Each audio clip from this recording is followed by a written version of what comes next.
Chapter 2100. With righteous people like you protecting the world, I believe in you. Don't disappoint me. Chun Zhao shirked his responsibility calmly. Chun Zhao wasn't interested in John's righteousness. He was even a bit conflicted, even though John didn't have any selfish motives. Chun Zhao was like this, or rather, everyone was like this. Everyone had a rebellious mentality. The more someone asked you to do something, the more you wouldn't want to do it. At the end of the day, Chun Zhao was just a mortal, a normal person. Moreover, he really didn't want to have anything to do with the church. The more powerful they were, the more trouble they would have. If they came to him for no reason and asked him to do something, it would be even more troublesome. So, Chun Zhao always kept his distance from them. Sorry, Your Holiness, I have something to do. I'll be leaving now. John nodded slightly. Go. He didn't plan on forcing Chun Zhao. At Chun Zhao's level, he couldn't force him. Chun Zhao turned and left. The next day, Chun Zhao's family left Rome. Chun Zhao's family had been playing in Rome for a few days. They'd pretty much finished all the places they wanted to play. But Chun Zhao wasn't going to another city in another country. Instead, he went back to Los Angeles. Although everyone came out to play, they would still feel tired even if they were to play. No matter how fun it was outside, it wasn't as comfortable and relaxing as home. Even the energetic children showed signs of exhaustion after a few days. Hearing that they were going home, they were all overjoyed. However, on the plane, the children turned into frosted eggplants and became listless again.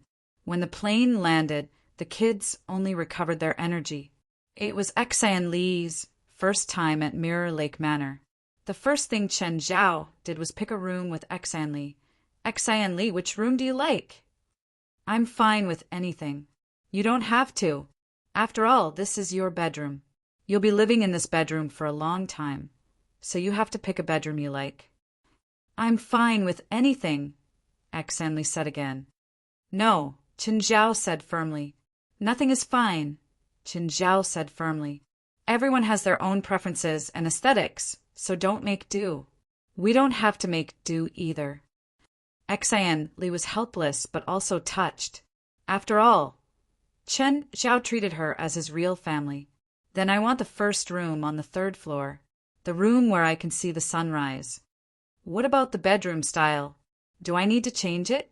Mr. Fellwood should be happy to help us modify the style. No need, I like the style of that room. Although there wasn't much to do when he got home, there were still some trivial things to do. For example, there were a few documents in Denver that Chun Zhao had to sign personally. When Stephen heard that Chun Zhao was back, he ran over to complain. After all, Chun Zhao's family had gone out to play while he was still busy. Chun Zhao's words caused him to really start shooting a new movie. Once the news of the new movie was leaked, he was completely harassed by those movie companies and could not rest. In addition to the big 6, there were also small and medium-sized film companies that wanted to cooperate with him. Don't look at how those small and medium-sized film companies can come up with so much money. However, as long as they put Stephen's name on it, it would be a piece of cake to raise enough funds. Every day, there was someone waiting for him at his door. The big 6 even used their own resources to pressure Stephen. Anyway, he just had to get the investment quota. The 2 blockbuster movies had made Stephen the most successful director in the world. As for Chun Zhao, he was an outsider. No matter how close he was to Stephen, he couldn't get an investment slot. This was the rule of Hollywood. Many people were envious that an outsider could earn money just by playing around. If another outsider stole money, the people in the industry would be unhappy. Although the money didn't belong to them, it was their cake. Just because they couldn't eat it didn't mean that they were willing to watch others eat it. Supernatural Organization Headquarters. Is this the golden apple? Everyone surrounded the golden apple and looked at it curiously. It was a legendary treasure. One thing for sure was that the golden apple wasn't real gold. Instead, it looked like gold on the outside. From the texture, it should be the texture of a plant. I wonder what it tastes like. West licked his lips. Ruan Faxburn immediately moved the golden apple away. West, this is ours.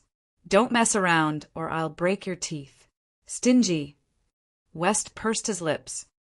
It's a pity that the golden apple couldn't be moved back. It's useless even if we moved it back. The golden apple needs 3,000 years to bear fruit. We don't have that long of a lifespan. We can wait 3,000 years. Morad's face was full of regret. To everyone, the golden apple was invaluable, but because of the long waiting time, it was of little value. Thus, while everyone felt that it was a pity, they didn't think too much about it. The one who felt the most pity was Morad. After all, he was a botanist. Plants were his specialty. If he could get the legendary plant, it would be a great help to his plant research. Just then, Chen Zhao took out a branch and tossed it before Morad. Take it. I don't know if it can survive. It'll depend on your ability. Seeing the branch, Morad's eyes brightened. He immediately grabbed it. President, I caught it on the way back at Mount Olympus, Qin Zhao said. Of course. Qin Zhao knew the value of the golden apple tree. But because he had to ensure his people's safety, he didn't have time to care about the tree. Moreover, the golden apple tree was too huge. It was even bigger than a castle. Even Chen Zhao's spatial ring couldn't fit it. So, Chen Zhao broke off a branch and brought it back. I don't have more. If you can't grow this branch, I can't do anything either. Morad, we're all waiting for you to grow the golden apple. Then we'll all have something to eat. Don't disappoint us. If you're willing to wait 3,000 years, I'll definitely grow the golden apple. Why don't you go die? If I have 3,000 years of lifespan, do I still need to eat your golden apple? How do you guys plan to split the golden apples? West asked curiously. Qin Zhao hadn't told them that Ruan Faxburn, Exen Li, Kalan Moore, and Lisa were conflicted about the golden apples. Thus, everyone was also very curious about the distribution plan. They planned to find 4 legendary treasures of the same value and then split the golden apples. Chapter 2101. President, I didn't say that. Ruan Faxben was stunned. But don't you think that's the best way? Chen Zhao said matter-of-factly, how about we cut the golden apple into 5 pieces? They didn't want to cut the golden apple into 5 pieces either, even if they didn't know what the golden apple was for. But it was still a legendary treasure. The headquarters started a welcome party again. Qin Zhao and West stood on the balcony on the 2nd floor. How's Magri Modric? He hasn't done anything yet, West said. What's he doing? Qin Zhao frowned. I don't know, but he and his subordinates haven't been idle these days, West said. Looks like we need to give him some warnings, Qin Zhao said, narrowing his eyes. Qin Zhao looked at the two. He didn't ask them to come for a vacation. President, after Christmas, we plan to go to the 3rd Red Mission. Have you decided which Red Mission? I'm still working on it. After all, it wasn't easy to find a suitable mission among the many Red Missions. Magri Modric had been under a lot of pressure recently. Because of his greed, he defended a terrifying expert. If he hadn't been rash, things wouldn't have been so unpleasant. But now he had no other choice. Either he attacked the target, otherwise he would ignore the mission given by the powerhouse. Magri Modric's final choice was, of course, to complete that mission. After all, Dragon Tiger Mountain had a lot of people and was extremely powerful, but they were still a righteous sect. Even if he became enemies with them, he would at most get a warrant from the spiritual world. Modric, on the other hand, wasn't afraid of this kind of arrest warrant. Within the Sacred Flame sect, who did not have a few wanted posters on them. But if that person attacked, it wouldn't be as simple as a normal warrant. He would really kill them. But their target, Yanghua, hadn't shown up much. He hadn't shown himself much, which made him feel a little helpless. Yanghua had always been in the headquarters of the psionic team. Magri was arrogant and even looked down on the psionic team. But the psionic team was backed by the government. So no matter how arrogant Magri Modric was, he couldn't directly attack a secret government department. Lord Protector, we found out that our target rented an apartment on the 5th Avenue Street. According to the residents of the apartment building we visited, the target didn't rent the apartment for himself. The neighbors said that it was an Asian who looked sick. Magri Modric raised an eyebrow. Are you sure this information is true? Not a trap? No, before we came, the Asian was already living there, so even if it is a trap, it is not for us. Investigate more carefully. Just as his men left the room, Magri Modric suddenly felt a gust of cold wind behind him. Who is it? Magri Modric suddenly turned around, but a large hand grabbed his face and covered his eyes. Mr. Magri Modric, you seem to be slacking on my mission. It seems that I need to find someone else to entrust to. Magri Modric turned pale with fright. He remembered the voice.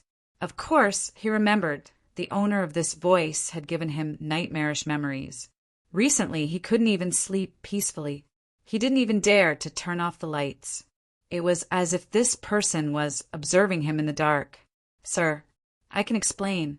I didn't slack off, Magri Modric exclaimed. Really? But why haven't you made any progress on my mission?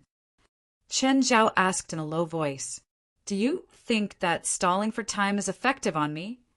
No, I don't think so. Really? Then explain to me why you still haven't done anything. It's because that person hasn't shown himself. He's been hiding in the psionic team's headquarters, so we can't do anything. But we found out that he rented a house outside. It seems to be for an injured person. Are you planning to use that person to lure out the target? That's right. Magri Modric asked carefully, Sir, are you satisfied with this arrangement? Sure, Chen Zhao said. Give me the results as soon as possible. If you haven't completed the mission before I come to find you next time, I won't just come to talk to you. Chen Zhao instantly disappeared before Magri Modric's eyes. Magri Modric's expression was solemn. It wasn't that he hadn't thought about resisting, but Chen Zhao had left too deep an impression on him last time. That kind of terrifying power really made people unable to muster the will to resist. He didn't know about Chen Zhao's bad taste. He found that he quite liked playing this kind of mysterious role. Those fish have taken the bait, Wistana said to Yanghua. Someone's asking about the house you rented. Yes, after waiting for so long, they've finally taken the bait. They're really patient. Are you confident that you can catch all of them? Not really. Wistana shook her head. I've investigated their background. They're from Europe. Apparently, they're very famous in the spiritual world. They're called the Holy Flame Sect. Holy Flame Sect. The corner of Yanggua's eye twitched. So it's those bastards. You know them.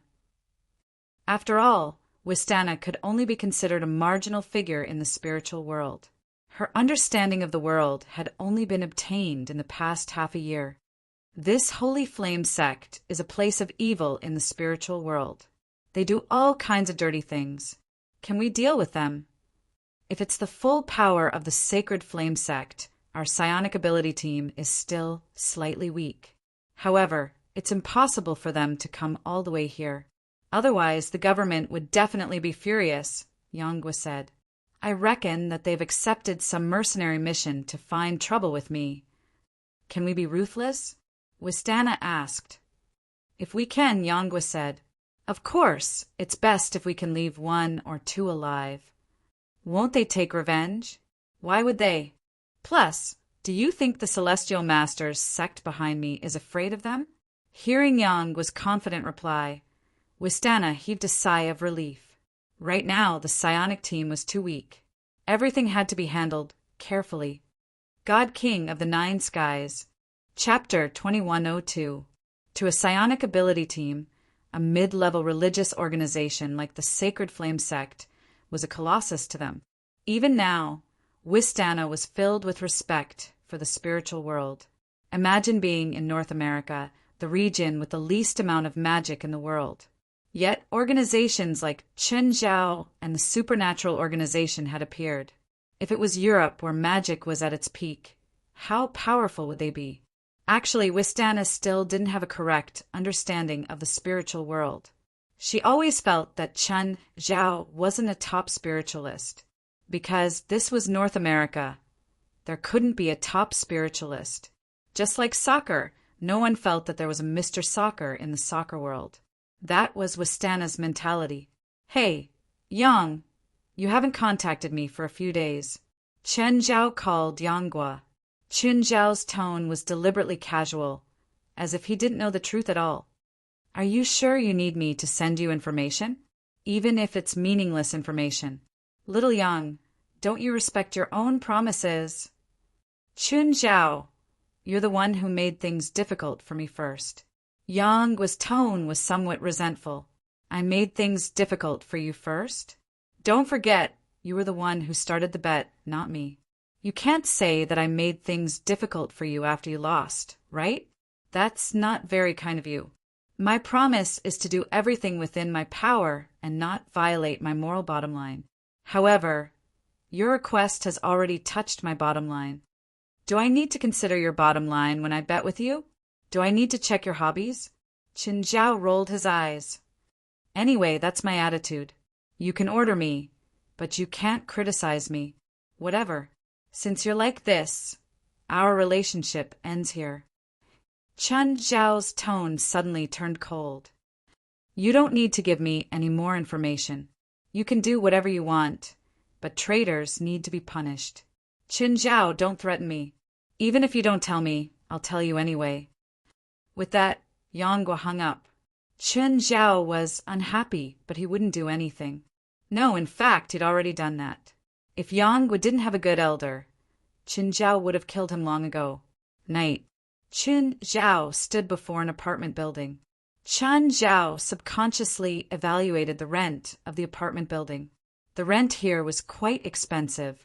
However, Chen Zhao realized that all the residents in the building had disappeared.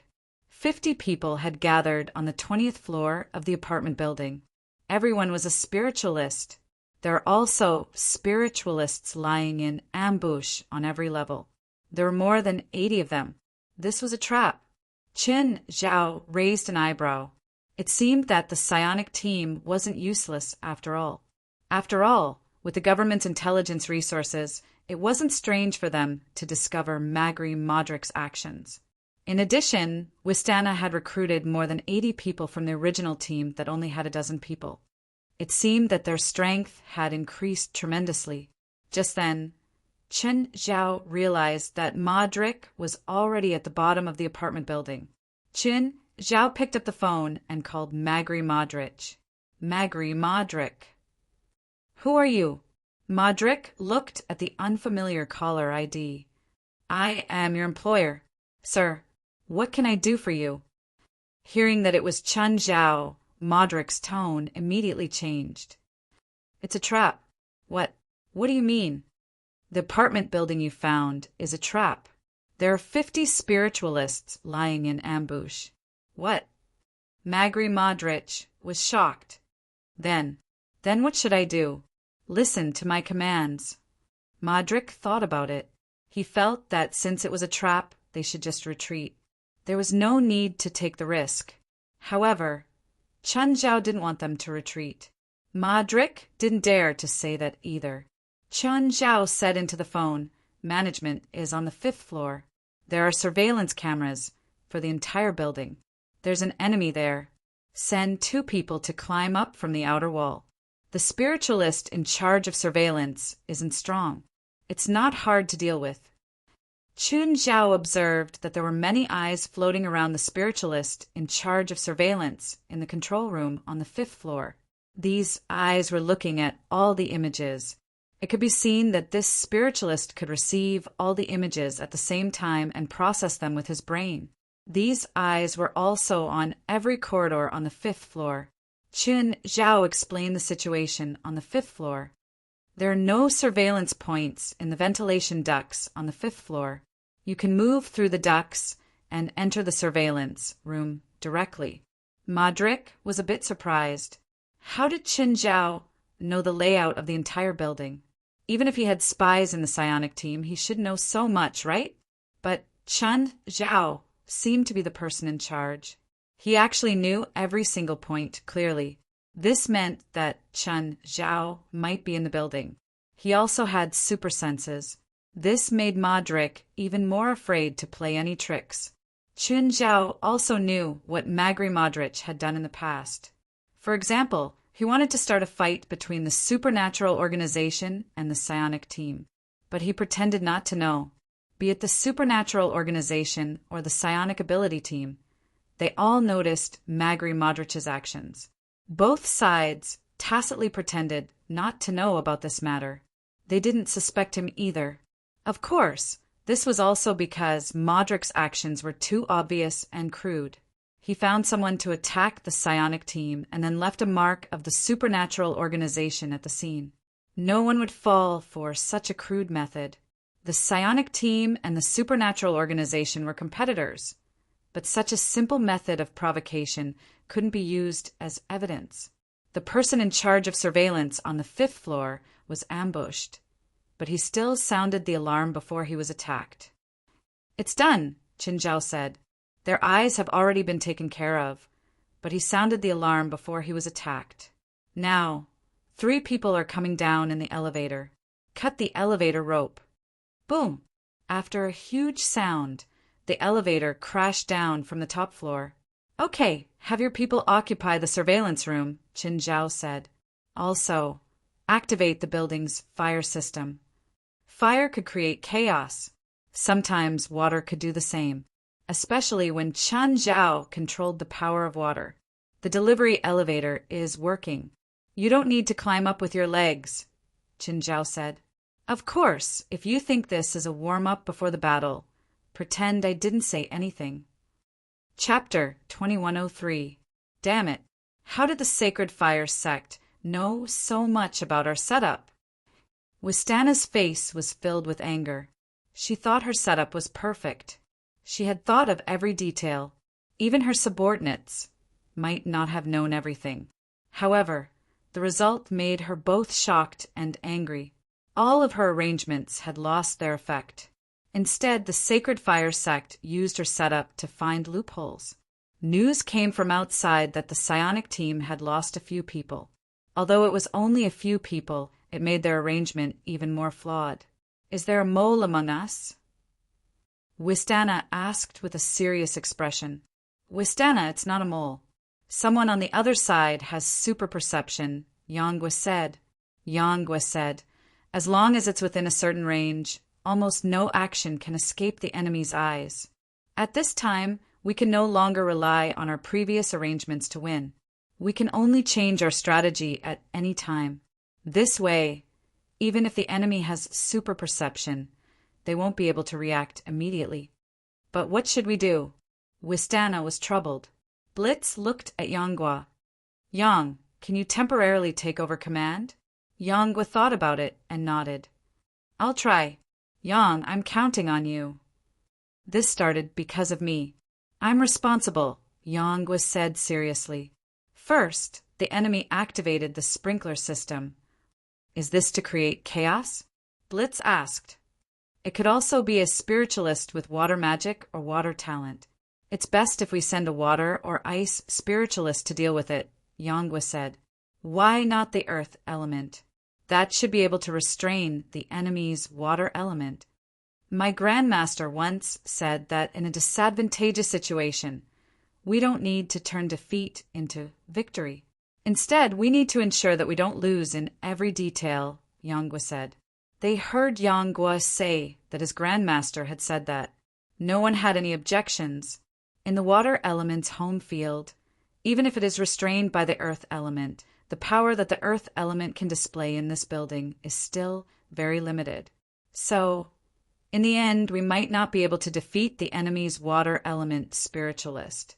If we also send one or a few water element spiritualists, in a situation where both sides have the home field advantage, the enemy's home field advantage will be gone. At least we can guarantee that we won't lose. Everyone heard this and immediately felt that it made sense. After all, these were the words of Yang, Guo's grandmaster. Even if Zhang Tianyi didn't show his face, Yanggua's name was still on his lips. This was enough to intimidate all the spiritualists present.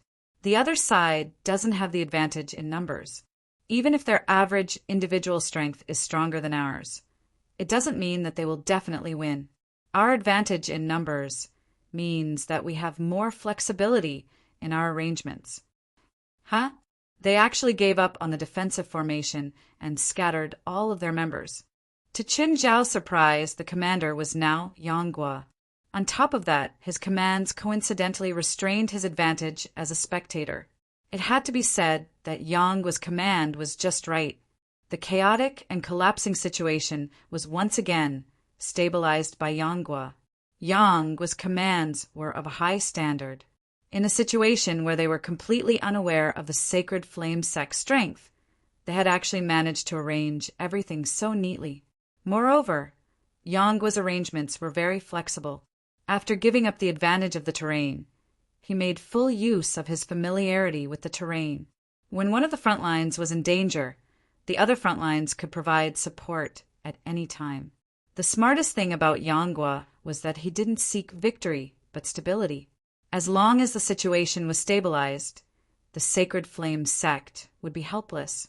After all, as long as the police or firefighters arrived, the Sacred Flame sect would have to retreat, unless the Sacred Flame sect wanted to cross their bottom line.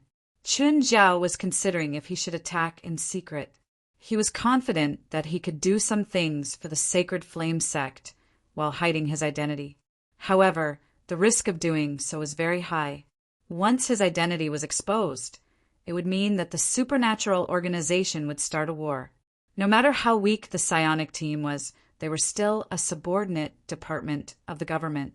Qin Zhao was the kind of person who didn't want to fight openly but wanted to scheme behind the scenes. In all kinds of entertainment, he would be the worst type. Of course, reality wasn't like that. The little demon in Qin Zhao's heart started to stir. Should I interfere or not? Just then, a few water spiritualists from the Sacred Flame sect met the water spiritualists from the psionic team. The two sides fought back and forth. There might be a difference in strength. However, because both sides had the home advantage, they were very difficult to deal with. Moreover, water wasn't a magic system that could be decided in a short period of time. As a result, the people from the Sacred Flame sect were dragged there. This also meant that the Sacred Flame sect, who didn't have an advantage in numbers, had even fewer people. The psionic team's strength was uneven, but there were still some experts. These experts had a clear goal too. They wanted to find the lone Sacred Flame sect member to fight. If the Sacred Flame sect's spiritualist was weaker, then he would take the opportunity to get rid of him and weaken his opponent's abilities. If the spiritualist was strong, then they would stall for time. The weaker people from the psionic team formed teams and moved together. Qin Zhao was a bystander, so he could see the whole situation clearly. But Modric didn't know. It was like a real-time strategy game. Both sides' maps were dark. On one side, there was a master strategist like Yanggua, who could command on the spot. On the other side, Modric clearly wasn't as good. Modric's only hope was Qin Zhao. But even if Qin Zhao commanded on the spot, even if he opened the entire map, he still didn't know how to change the situation. Because Qin Zhao wasn't a strategist. In the past few battles with the supernatural organization, Qin Zhao found his own opponents. His subordinates were given to West to command. Modric kept asking on the phone what to do next. "You piece of trash," Qin Zhao yelled at Modric. "I already told you the current situation. Can't you think of a solution yourself?"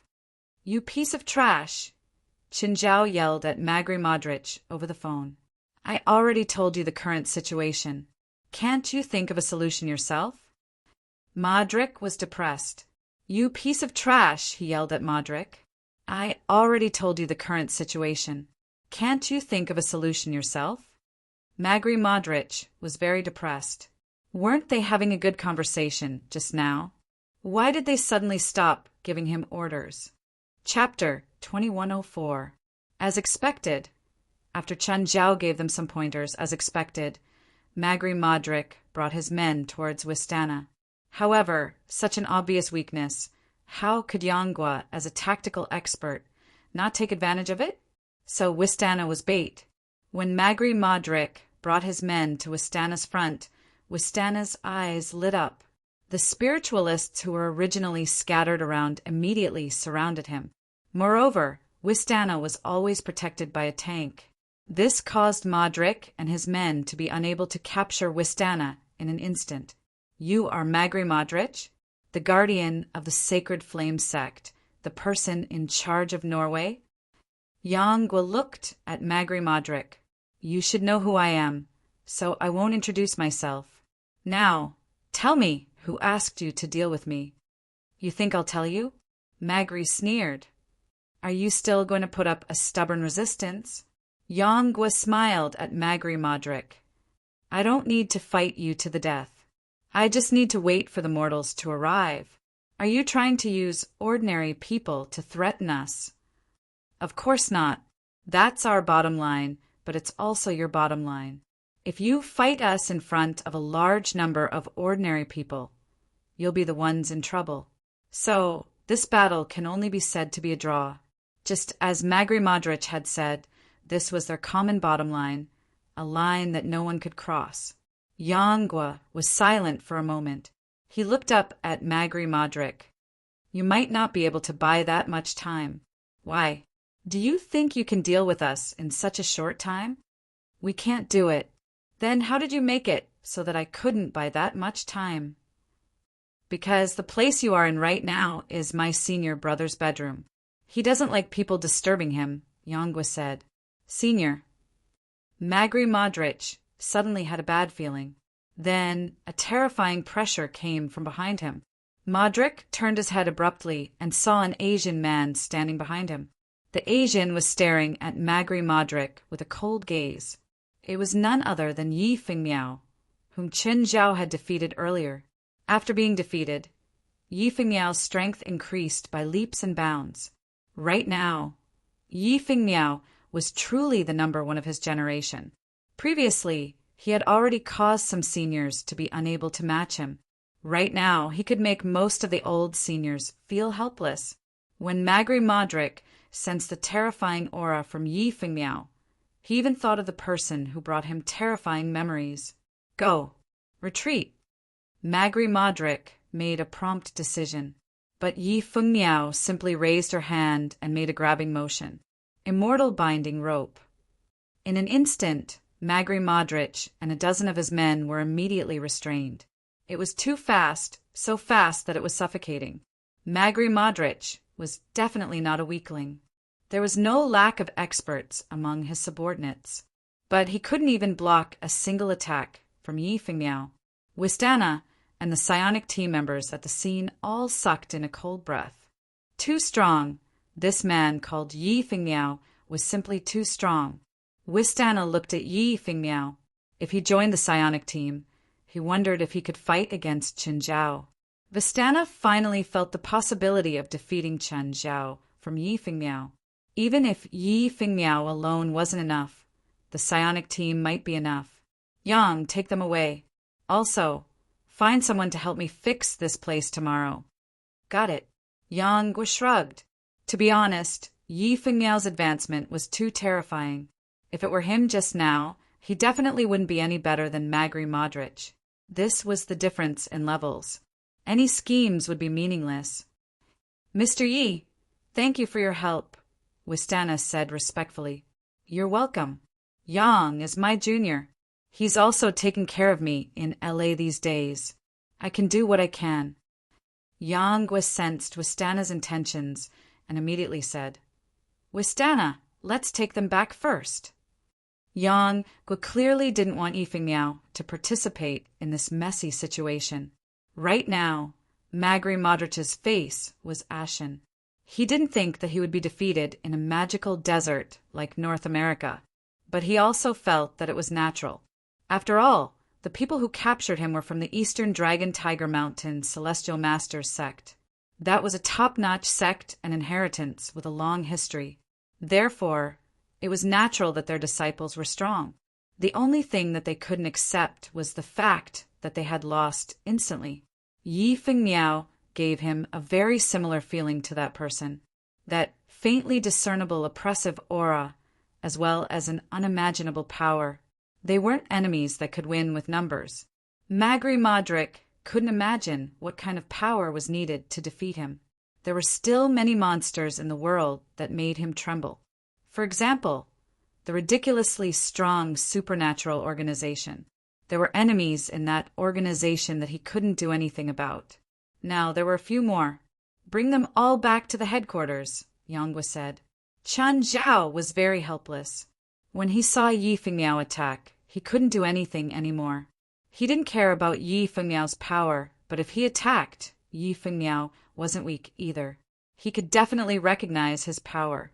It would be even more troublesome then. Fortunately, Chen Zhao didn't need to worry that Magri would confess to him. After all, Magri didn't know his identity either. This made Chen Zhao feel relieved. If they really fought, he would definitely win. But his power would definitely make the government wary. In the end, he wouldn't be as relaxed as he was now. Either he would be the government's dog, or he would be monitored by the government. After all, Chen Zhao was a walking nuclear warhead now. Nevertheless, Chen Zhao still followed the psionic team until they returned to the headquarters. Only then did Chen Zhao give up. Chen Zhao didn't want to get too close to the psionic team's headquarters. After all, he'd caused a ruckus last time. The psionic team might have made some arrangements against him. These arrangements might not be able to do anything to him.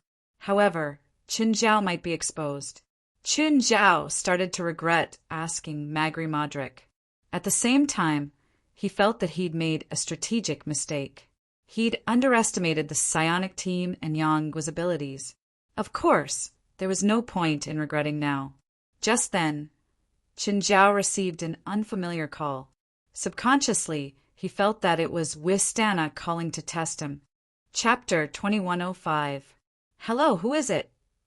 Chen Zhao answered. Mr. Chen, where are you now? Who are you? Mr. Chen, can't you recognize my voice?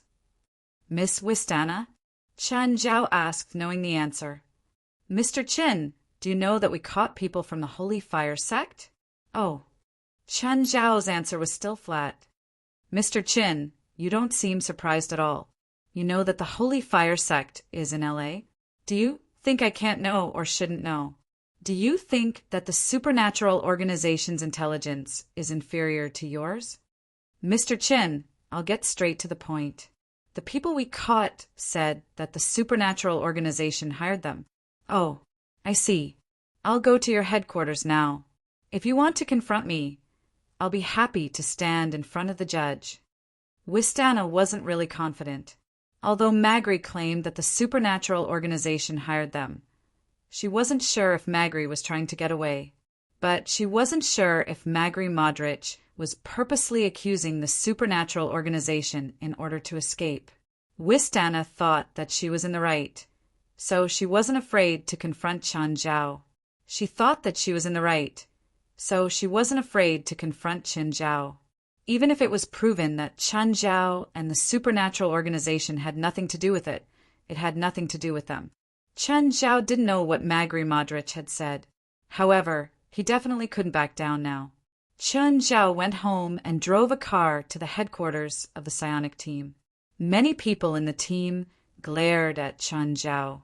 After all, Chen Zhao had given them quite a bit of mental and physical trauma last time. Blitz walked up to Chen Zhao. His emotions couldn't be seen from his expression. However, he definitely didn't like Chen Zhao. Mr. Chen, please follow me. Chen Zhao was brought to a round room. Everyone in the room was the backbone of the psionic team. Yanghua was also included. Yanghua immediately tensed up. He wasn't sure if Chen Zhao would expose him in front of everyone, no matter how unwilling he was at the time. After all, he had been a traitor once. However, Chen Zhao clearly didn't plan on exposing him. Magri Modric and a few of his men were tied up tightly. Other than their heads, the rest of their bodies were like mummies. Chen Zhao glanced at Magri Modric. Mr. Chen, do you know them? He knows. Chen Zhao pointed at Magri Modric. They're the ones who said the supernatural organization hired them? I'm the one you hired, one of Modric's men immediately shouted. Mr. Chen, do you have any explanation now? Wistana looked at him proudly.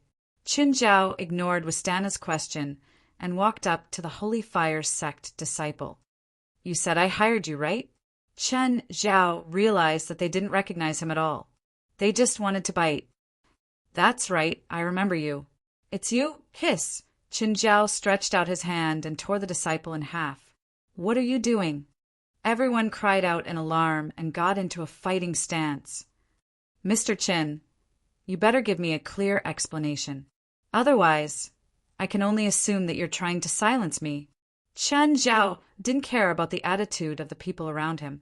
He walked up to the second Sacred Fire Order follower. You also said I hired you? That's right. It's you. The second Sacred Fire Order follower gave the same answer after a slight hesitation. Stop! Yang Guo charged at Chen Zhao, trying to stop him from killing. But Chen Zhao turned around instantly and grabbed Yang Guo's arm. Then he slapped Yang Guo's chin. Yang Guo spun a few times in the air and landed heavily on the ground. He was heavily injured. Chen Zhao turned around and grabbed the disciple again. Hiss! Another was dismembered. Qin Zhao walked up to the third disciple. You also said I hired you? No, I didn't. The Guardian told us that. He said that if we were captured, we should let the psionic power team and the supernatural organization fight. That way, we would have a chance to escape, the third Holy Fire sect disciple said in fear. Only then did Chen Zhao let the disciple go. He turned to Wistana. Miss Wistana, if you really want to fight, just say it now. I can kill you and everyone here legitimately. I'm tired of this way of interaction. Mr. Chen, we were tricked by them too. Tricked? It's such an obvious lie. You're telling me you were tricked? Do you think I'm easy to bully? Wistana didn't expect Chen Zhao to be so tough. Did I make you think this way somehow? Chen Zhao walked toward Wistana. Seeing Chen Zhao's fierce look, a few spiritualists immediately went up to stop him. But Chen Zhao swept across with a leg sweep. Chen Zhao sent everyone flying. Wistana's pupils contracted. She wasn't worried about her own safety. She was shocked that Chen Zhao was still so strong. Everyone present was the backbone of the psionic team. Every one of them was very strong, but before Chen Zhao, they were as weak as babies. Wistana stood before Chen Zhao. She could feel the pressure from Chen Zhao. Do you like to use this method to test my bottom line? Chen Zhao asked. Mr. Qin, this is a misunderstanding. Slap. Chen Zhao slapped Wistana. Sorry, this is also a misunderstanding. Wistana covered her face and stared at Chen Zhao angrily. Chen Zhao glanced at the patterns peeking out from Wistana's sleeves. He put his hand on Wistana's shoulder. Be careful. Your secret technique might not be effective. Wistana's body trembled visibly. Chen Zhao's words had many meanings. It was precisely this kind of unclear words that made people think a lot more. Chen Zhao walked up to Modric. Modric was also very regretful. He should have thought of this long ago. The supernatural organization was so arrogant and crazy. Without such a strong leader, how could they have such strong subordinates? She'd actually tried to drag him down. She was asking for trouble.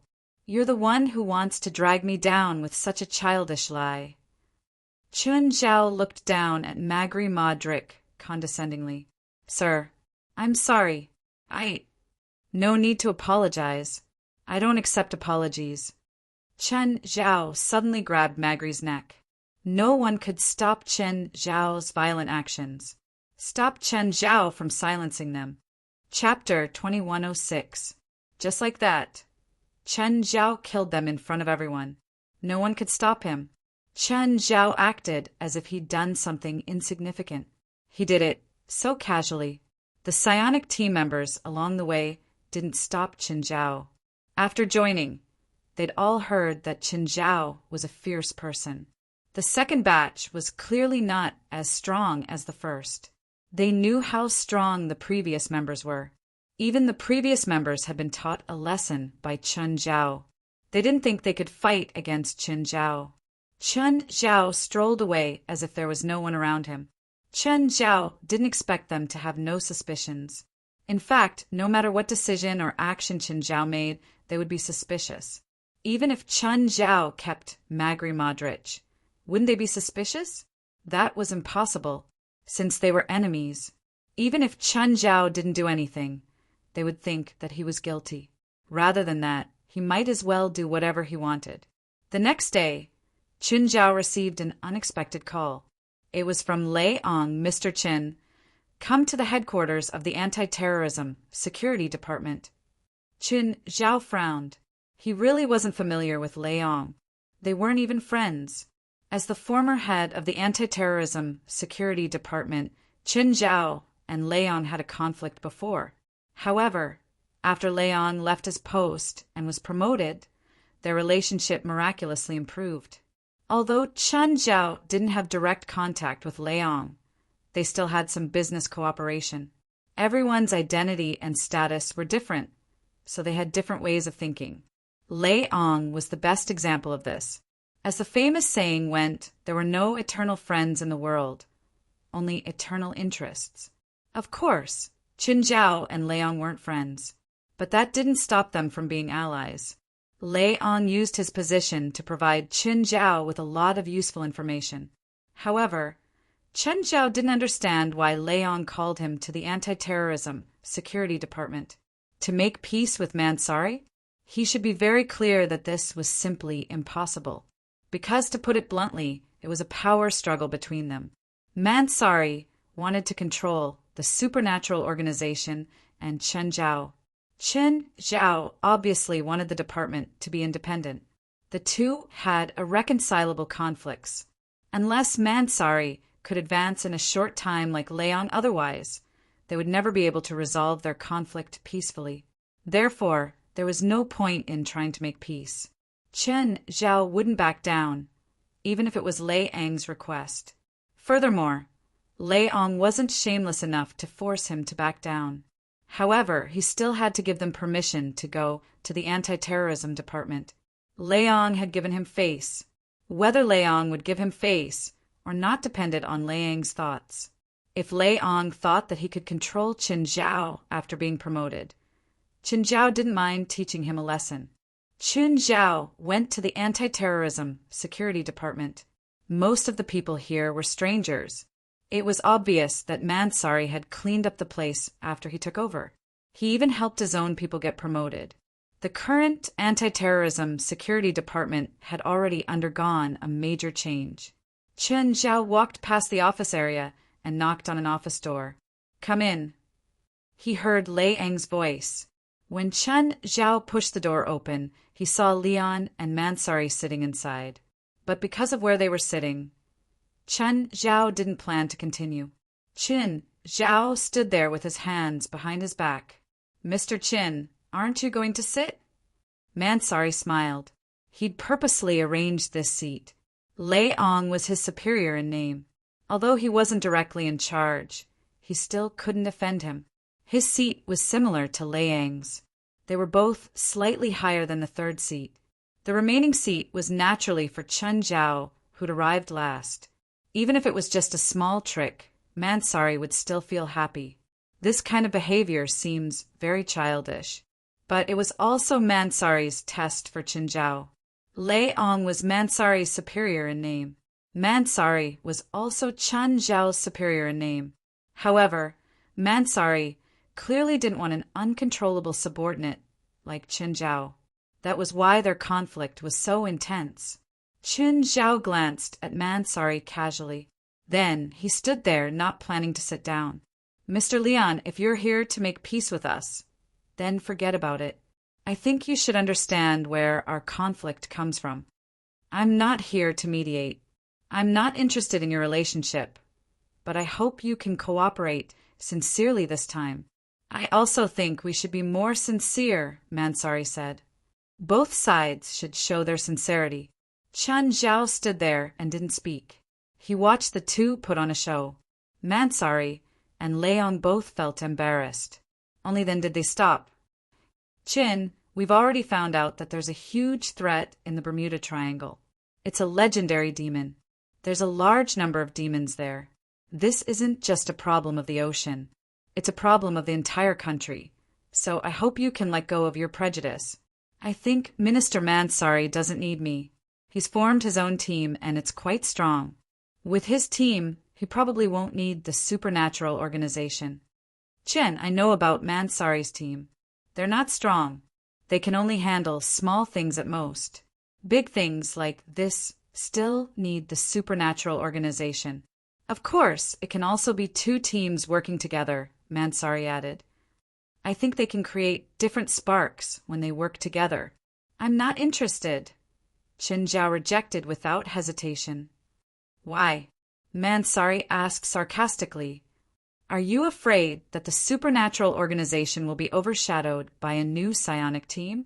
No matter what you say, the supernatural organization will never work together with a psionic team. That's my principle. What if I say it's an order? Leong threatened. Bang! Qin Zhao slammed his palms on the table before Leong. Mr. Leong, please repeat what you just said. Leong's face twitched. Forgive me, Qin. I apologize for what I said earlier. I forgive you, Qin Zhao snorted. Qin Zhao was also reminding him not to forget why he could level up. If Qin Zhao and the supernatural organization hadn't pulled him back at the last moment, Leong wouldn't have been able to level up. Now, Leong would be lucky if he wasn't killed like a bug, let alone leveling up. I still say the same thing. The supernatural organization will never work together with a psionic team. Not in the past, not now, and not in the future. Chapter 2107. Let's not talk about whether the psionic team would stab us in the back. Let's talk about who contributed more and who contributed less. How would we distribute the merits? That's why I'm so against it. You're all under the Anti-Terrorism Security Department. Mansari's tone turned cold. Sure, we can work together, but I want the right to command and have absolute decision-making power. Qin Zhao looked at Qin Zhao. Qin Zhao looked at the devil is beside you. 02106 Leon's little abacus. Please wait a moment. After the content is .d. Please refresh the page to get the latest. Chapter 2108. Portia was speechless about Qin Zhao's lifestyle. Qin Zhao spent most of his time in the sun. Occasionally, she heard that he received a call from a client and went to see them. However, Qin Zhao had never brought her to see a client. Nevertheless, she knew that Qin Zhao charged at least $1 million each time. Qin Zhao didn't care about this at all. To Qin Zhao, these numbers that could drive Portia crazy weren't even as much as his income for a day of doing nothing. The rest of the time, Qin Zhao basically brought his kids out to shop. Because it was almost Christmas, Qin Zhao and his family had many things to buy. Fei Lai's coastal rescue team's work had become easier. Because of the cold weather, the number of tourists at Angel Beach decreased sharply. Of course, this also reduced the number of missions for the coastal rescue team. Most people could enjoy a happy Christmas in peace. So, Fei Lai also went on a shopping spree. Portia's biggest daily workload wasn't shopping with the family. Instead, she was packing up the things they'd bought in the living room. After lunch, Qin Zhao's family enjoyed a peaceful and satisfying time. Portia, has Zephyr contacted you recently? Qin Zhao asked. She's called me once. Portia took some time to reply. Boss, if Zephyr runs into trouble, will you help? If it's convenient, Qin Zhao said. After all, it's hard to find an assistant as excellent as her. Boss, don't you think it's too much to say that in front of me? If you complain less during work, you'll be pretty good too. But as your assistant, my work is like hard labor every day. But Zephyr never complains.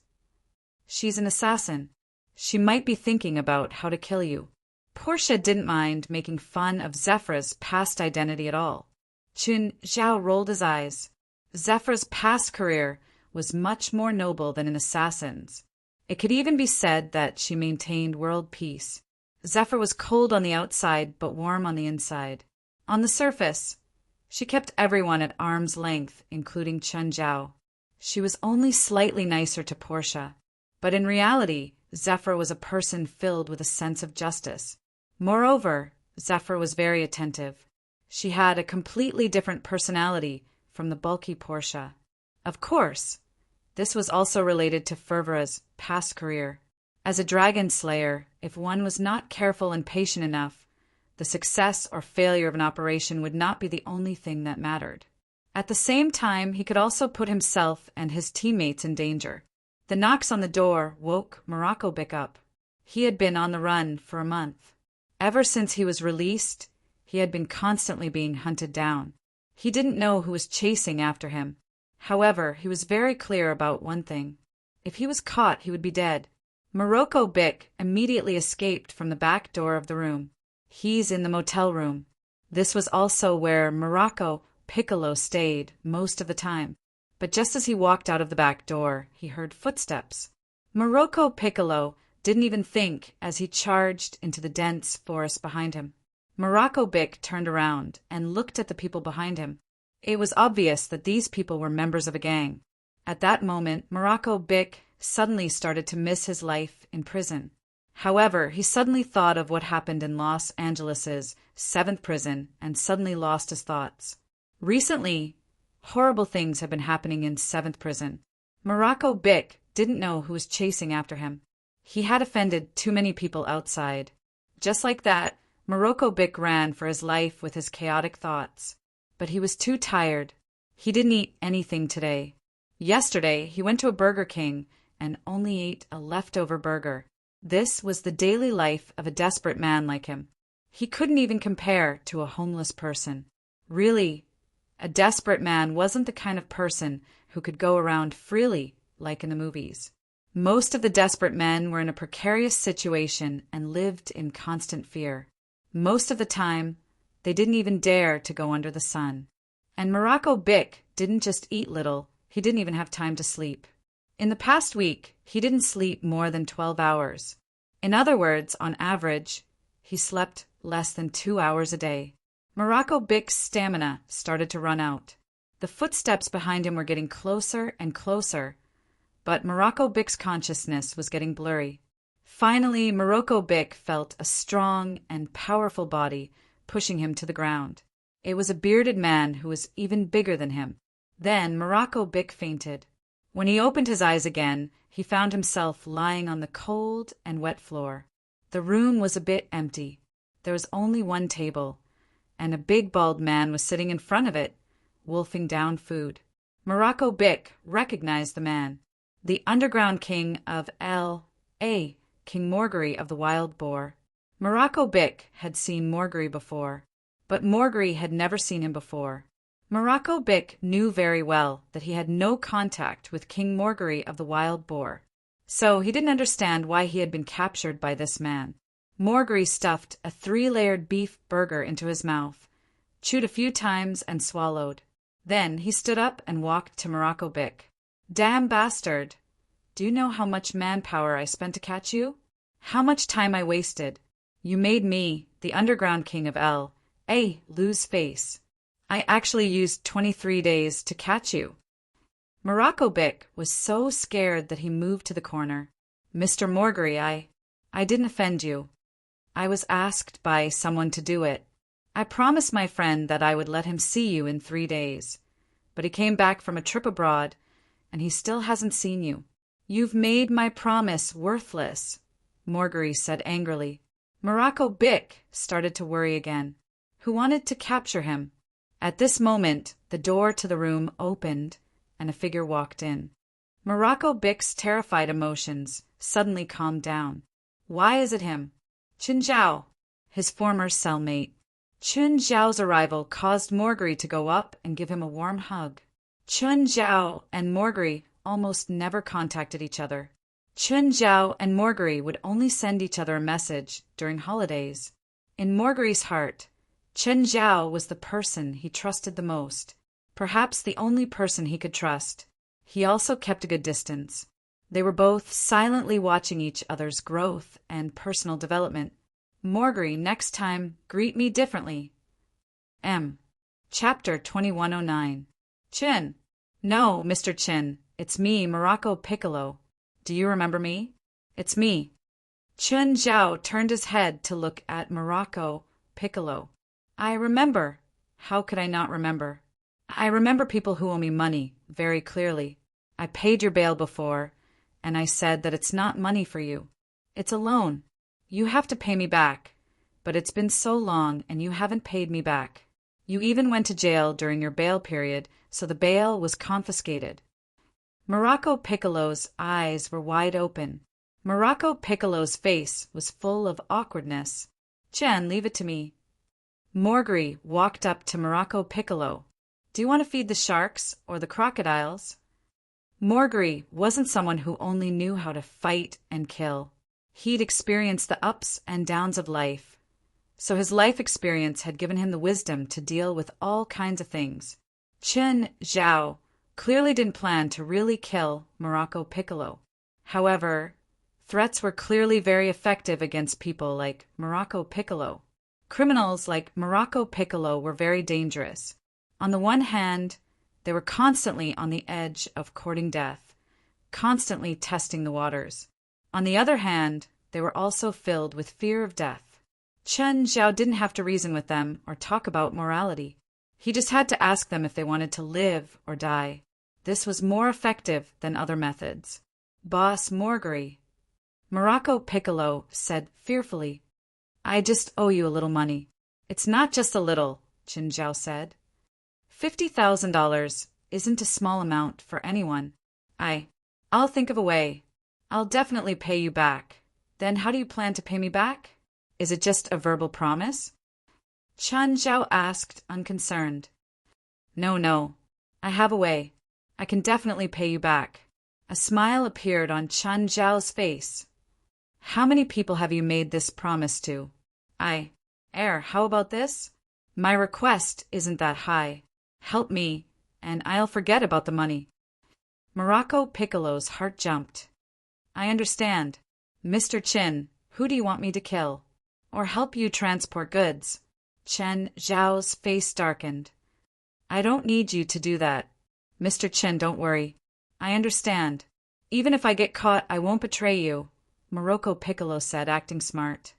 I said it's not about that, Chun Zhao said with a dark expression. Morguri put his arm on Morocco Bic's shoulder. Let him finish. Don't try to act smart. Yes. Morocco Bic wiped the cold sweat off his forehead. The pressure Morguri gave him was too great. This was a supervillain who killed without batting an eye. Sure enough, even if he had taught Morocco Bic a lesson in prison, he would still be able to defeat him. It was not as intimidating as Morguri. Go back to prison, Chun Zhao said. More accurately, go back to prison 7. Morocco Piccolo almost spat out blood. The 7th prison? Stop joking. Even though he used to be a frequent visitor of the 7th prison. But it didn't mean that he treated the 7th prison as his own nest. More and more people were dying there recently, and the frequency was increasing. Moreover, Morocco Piccolo remembered that night clearly. Mr. Chin, I can agree to anything but this.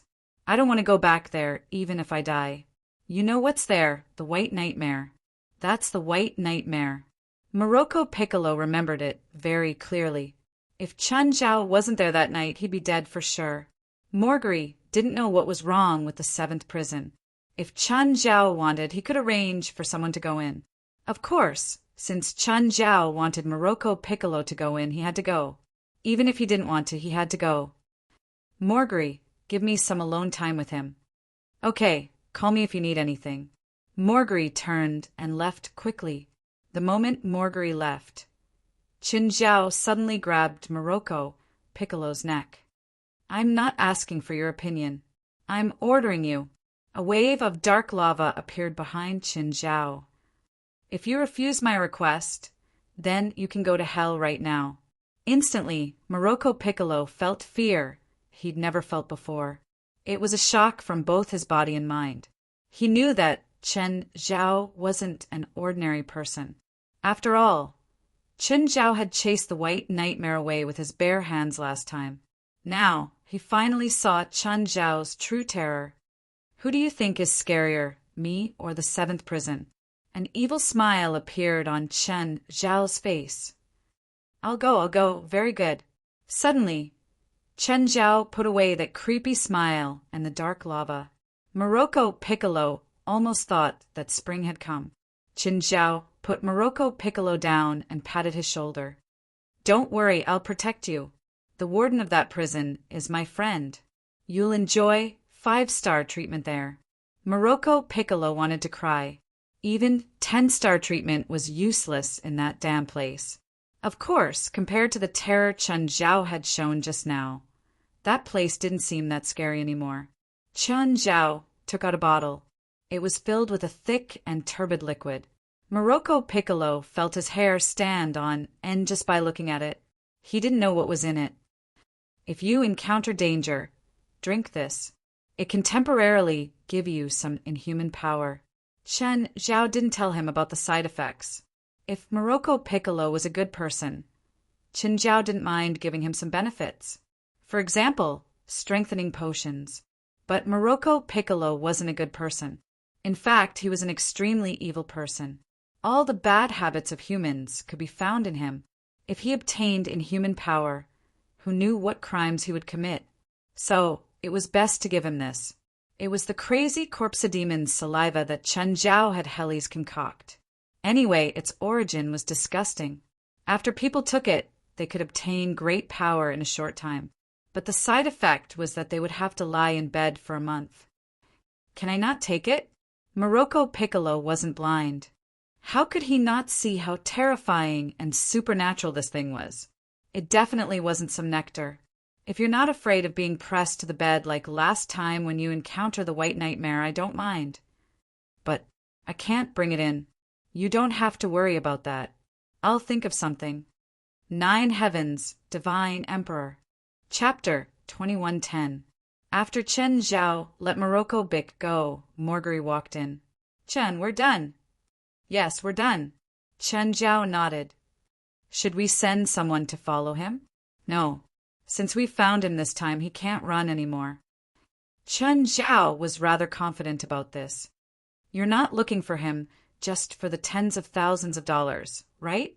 Morgari had never interacted with Chen Zhao. However, he still paid attention to Chen Zhao occasionally. He had a rough idea of Chen Zhao's wealth. A few tens of thousands of dollars was really nothing to him. So if there was no need, Chen Zhao wouldn't chase after someone who owed him tens of thousands of dollars. "Chin, Victoria seems a bit strange recently." Morgari's expression was serious. To him, Chen Zhao and Victoria were his only friends. Chen Zhao had helped him in his most difficult time. Victoria, on the other hand, was with him when he needed company the most. To Morgari, it wasn't an exaggeration to say that Victoria was his family.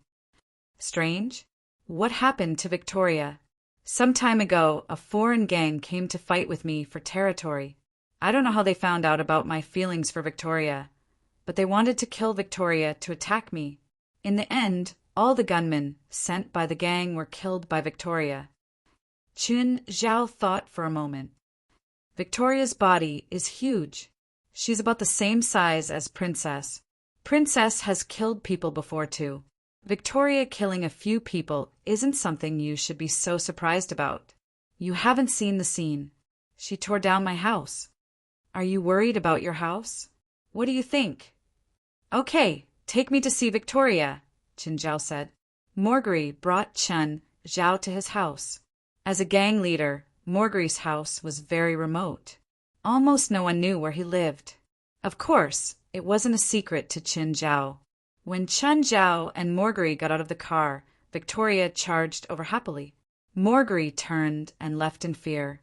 He'd experienced Victoria's super passionate charge before. Now that the walls around his house had been torn down, most of the credit had to go to Victoria. Only Chen Zhao opened his arms and Victoria rushed into his embrace. To cushion the impact, Chen Zhao had to take a few steps back. To prevent Victoria from knocking herself unconscious, Victoria rubbed her head against his body. Then he ran up to Marguerite. She grunted and nudged Marguerite with her head. It was as if it was complaining about Marguerite for avoiding its warm welcome just now. Victoria, Marguerite explained, just because Chin can handle your passion doesn't mean I can too. I'm a normal person. Victoria turned back to Chen Zhao. Marguerite was left standing there with a bitter smile. Chen's here, Marguerite said helplessly. I'm sad that you treat me like this. Victoria looks very healthy. She doesn't seem to have any problems at all. Victoria over there. Marguerite pointed at a tree in front. Although Victoria was dissatisfied with Marguerite, she still obeyed his orders and opened her mouth in that direction. Roar! This was definitely not the sound of a wild boar. Amidst the roar, the tree Marguerite was pointing at collapsed. The entire tree trunk was cut in half. Sound waves? No, it wasn't a sound wave. It felt more like a shock wave. Not bad, Victoria. Good job. Chen Zhao patted Victoria. Chin, aren't you surprised at all? Chen Zhao looked at Marguerite. Marguerite, you seem to have forgotten that I practically created Victoria. Do you think I should be surprised? I should have thought of it. Marguerite smiled bitterly. Actually, he had already realized something, but he wasn't sure. Tell me what's special about Victoria, Chen Zhao said. I'm not sure about the details, but I suspect that Victoria can absorb the shock and then release it. Am I thinking too much? No. Actually, I know someone who can do the same thing. Chen Zhao shrugged. You're talking about people with superpowers, right? He's like a superhero from the X-Men. You can think of it that way. Chen Zhao didn't plan on explaining too much to Marguerite. Marguerite wasn't part of the circle anyway. As for how he imagined it, Chen Zhao didn't care. Victoria was very smart. She wasn't even smarter than Princess. Victoria could complete many of Chen Zhao and Marguerite's orders perfectly. Chen Zhao also did some small experiments on Victoria. He had a rough understanding of Victoria's abilities. Victoria indeed relied on absorbing the shock and then releasing it. But it wasn't an external attack. Instead, it created the shock itself. More accurately, it was kinetic energy. For example, when it crashed into Chen Zhao, even if Chen Zhao didn't retreat, it could still absorb it. If Chen Zhao attacked it, the attack wouldn't be absorbed. The shock would be as much as it should be. Of course, with Victoria's defense. Unless it was a large caliber gun, normal guns really couldn't do anything to Victoria. Plus, even a small car might not be able to hold Victoria's weight of more than 1,000 kilograms. So, the gunmen who came to kill Victoria in order to attack Marguerite were really suicidal. Okay, it's fine. Victoria is very healthy, both physically and mentally. Okay. As soon as Chen Zhao left Marguerite's house, he received a call from old Zhang. Chen Zhao, you hit my disciple? Which time are you talking about? Which time? Of course it's Yanghua. He can't get out of bed for half a month. Only half a month? Which hospital is he in? I'll treat him for another month. That's enough. Why did you hate Yanghua? Didn't he tell you? No. What happened to you guys? Then you can question him after you figure it out. If you keep talking, I'll kill him right now. Then I'll hang up first. I'll deal with you later. Zhang Tianyi scolded himself for being muddle-headed. He didn't even understand the situation before coming to question Chen Zhao. Given Chen Zhao's cautious nature, he wouldn't touch his grand disciple unless there was a reason. Chen Zhao pursed his lips. He seemed to have beaten Yanghua too lightly last time. Should he give him 2 more hits so that he'll be bedridden for at least half a year? Otherwise, he felt that the cost of breaking his promise was too low. Anyway, Chen Zhao was in the right this time. Old Zhang couldn't find any reason to refute him.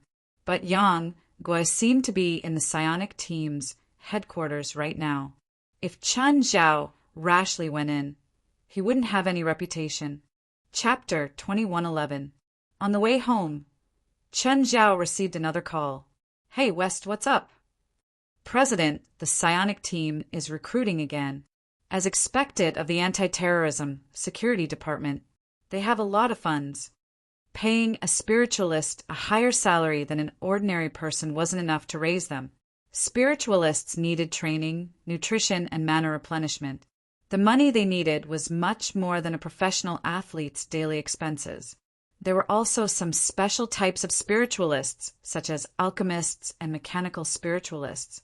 Their expenses were even higher. The expenses of a small or medium-sized company could barely support an alchemist's daily expenses. Therefore, the supernatural organization only had one alchemist, Ruan Faxben. They only had one healing spiritualist. If possible, he also wanted to find a few more alchemists and healing-type spiritualists. But that would be too much of a burden for the supernatural organization. The size of the organization determined the composition of its members. President, are we just going to let them continue being so arrogant?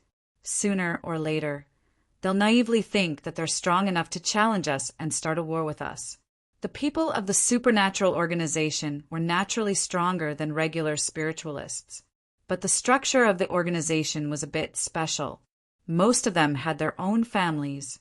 He wasn't the kind of person who lived alone and didn't need to worry about his family.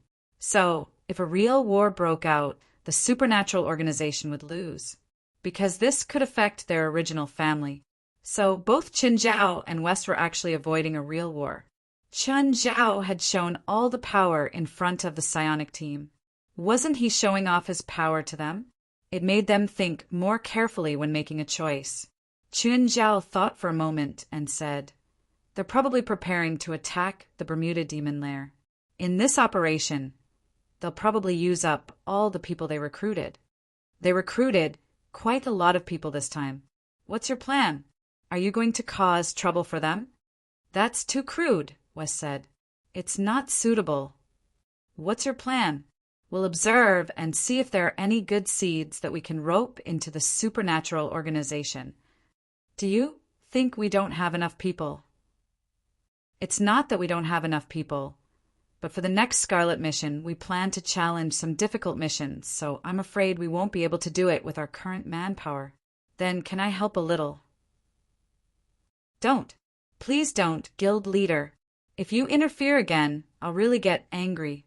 Okay, I won't interfere this time, I swear." West knew very well that Chen Zhao was one of the top few in the spiritual world. Perhaps even this one of them could be omitted. If Chen Zhao interfered, most operations in the world would no longer be operations. It was a one-sided slaughter. "All right, when are you going to observe? Remember to inform me if you come across any good seedlings." "I have a list with me. Some of them are in L.A., West said. "We can go and observe them now." "All right, where are you now?" "I think it's not far from Mirror Lake." "Guild leader, are you home right now?" "I'm heading home. I'm almost at Mountain Town." "All right then, I'll wait for you in town." A while later, Chen Zhao met up with West.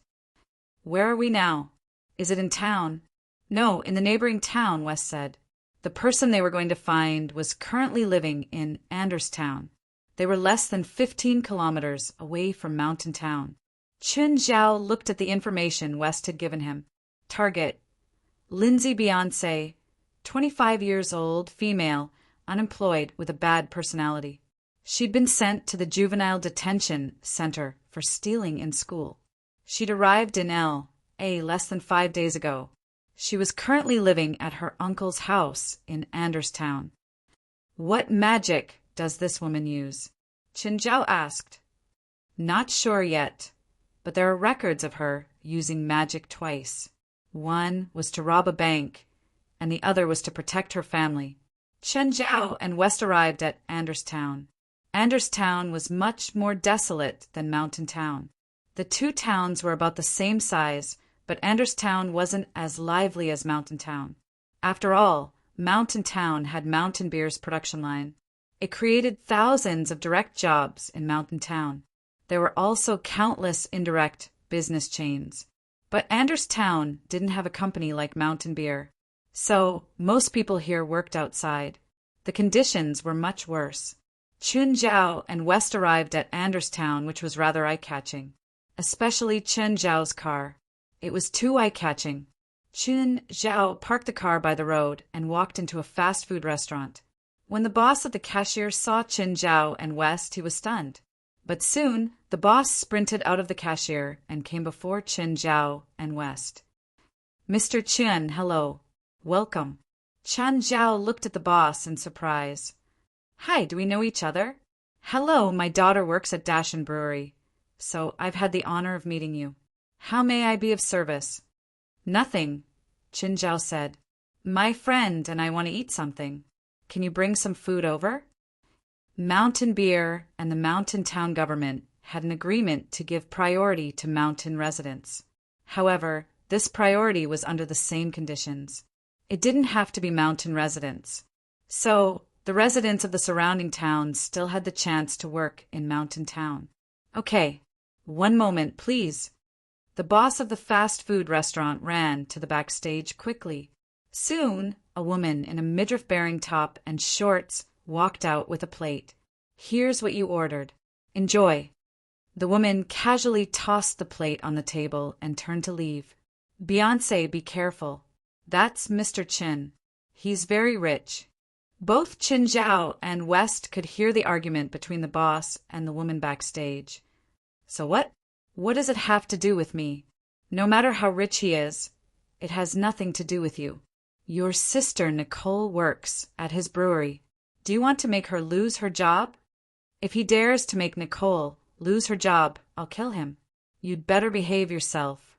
You can't offend that person." It's said that there were 2 gangs in Mountain Town that disappeared overnight after offending that person, Wang Yao said. "I'm not afraid." Chapter 2112. "President, it seems like you've done scary things at home too." "Please, I did send them all to jail. At least most of them did. You don't think I killed them all, do you?" Chun Zhao rolled his eyes. "I'm against violence." The argument between the fast food restaurant owner and Lindsay Beyoncé was rather loud. A while later, Lindsay Beyoncé walked out of the backstage angrily. When she reached Chun Zhao and West's table, she stopped and kicked the corner of the table heavily. Then she left angrily. Immediately, the fast food restaurant owner ran out. "I'm sorry, Mr. Chen. My niece has been in a bad mood recently. I'm sorry she affected your meal. It's fine." Chun Zhao and West both expressed their understanding. They didn't plan to chase after Lindsay Beyoncé immediately. Chun Zhao still finished the food in front of them unhurriedly. After eating, Chun Zhao put $2 bills on the table and left. "West, you can track that woman's scent, right? I didn't leave a mark on him. President, you remember her scent, right?" "I don't remember. Even if I do, I won't use scent to track a woman. It's very dangerous to use your president as a hunting dog." Chun Zhao stared at West coldly. "Fine, change your tracking method. I know you must have other methods." In fact, Lindsay Beyoncé hadn't left Chun Zhao's little world. She was always under Chun Zhao's observation. At the moment, Lindsay Beyoncé was in a small alley.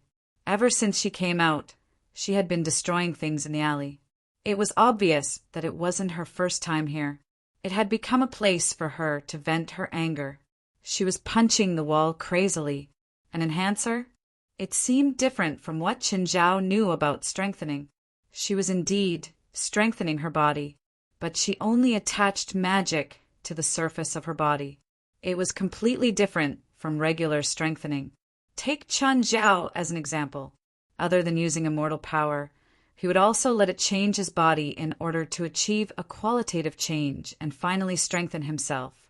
The other enhancers might be slightly different, but they were generally of the same type. But Lindsay Beyoncé treated her magic like a bulletproof vest. Chun Zhao could do it too, because the quality of his immortal power was completely different from normal magic power. But this woman's magic power was not very strong, and could only be regarded as medium level. But she could arm herself with pure magic. Qin Zhao and West came to the alley and saw that the walls were covered in fists. It could be seen that every time she quarreled with her uncle, she would come here to vent her anger. Also, the frequency of her venting seemed to be a little high. Lin Beyonce saw Qin Zhao and West at the end of the alley. He immediately revealed a ferocious expression. "What are you looking at? Do you think I won't beat you up?" Lin Beyonce had always been rebellious. She hated people like West and Qin Zhao. They looked decent, but were actually filthy people. "Miss Lin Sand, we're here to look for you." "Looking for me? What are you doing?"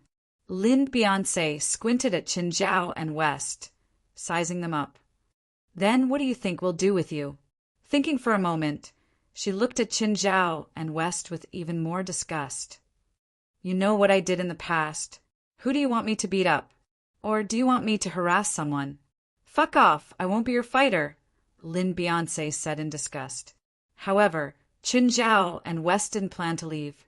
She stood at the entrance of the alley, looking at Lindsay Beyonce with a smile. Lin Beyonce seemed to have sensed the malice from Qin Zhao and West. "Didn't you hear what I said? Do you really think I won't dare to hit you?" Lin Beyonce didn't do anything. She just scolded. She remembered that her uncle had told her that Qin Zhao was a rich man. She did not want to cause trouble for her uncle, although she argued with her uncle almost every day. Her uncle was really nice to her. If possible, she really did not want to drag her uncle down because of her. "Your magic looks interesting," Wes said, looking at Lin Beyonce. He could also see Lin Beyonce's special magic. "You're a spiritualist too?" Lin Beyonce looked at Qin Zhao. "You too, right? Or did you hire this old man specifically to help you solve all kinds of supernatural problems?" "That's right. He's my fighter. How about it? Are you interested in being my fighter? I can pay you a lot." "Trash, get lost." "Huh? Little girl, it's not nice to treat my boss like this." Wes stepped forward. "You need to apologize. Old man, be careful or I'll crush your balls." Crack! Lin Beyonce clenched her fists. "If you can do it, you can give it a try." West opened his arms generously. "So you're a masochist. If you don't leave, I won't go easy on you." "I'm not joking. I'm not joking. If you can do it, then come over and crush my whitey." Lin Beyonce suddenly charged at West. But the next moment, Lin Beyonce felt her body stiffen. No, more accurately, she was immobilized. There was nothing wrong with her body. It was her senses that had gone wrong. She seemed to have become sluggish. Lin Beyonce quickly thought of a way to escape. Instantly, Lin Beyonce shrunk back. Both Qin Zhao and West were shocked. Lin Beyonce's move was like a cicada escaping its shell. West's field of slowness could slow down all living things within a certain range. However, West's field of slowness was used on Lin Beyonce's shield.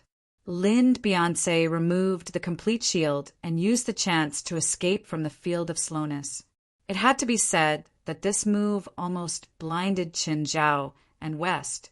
It was not because she was powerful, but because of Lin Beyonce's outstanding battle experience. Lin Beyonce also took the chance to close in on West. "Old man, you're finished." Lin Beyonce's fist was already close to West's face, but West maintained a smile. "You overestimate yourself." Chapter 21:13.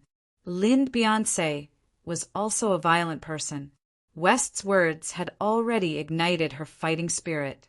Lin Beyonce sneered. "Old man, don't let me break your bones."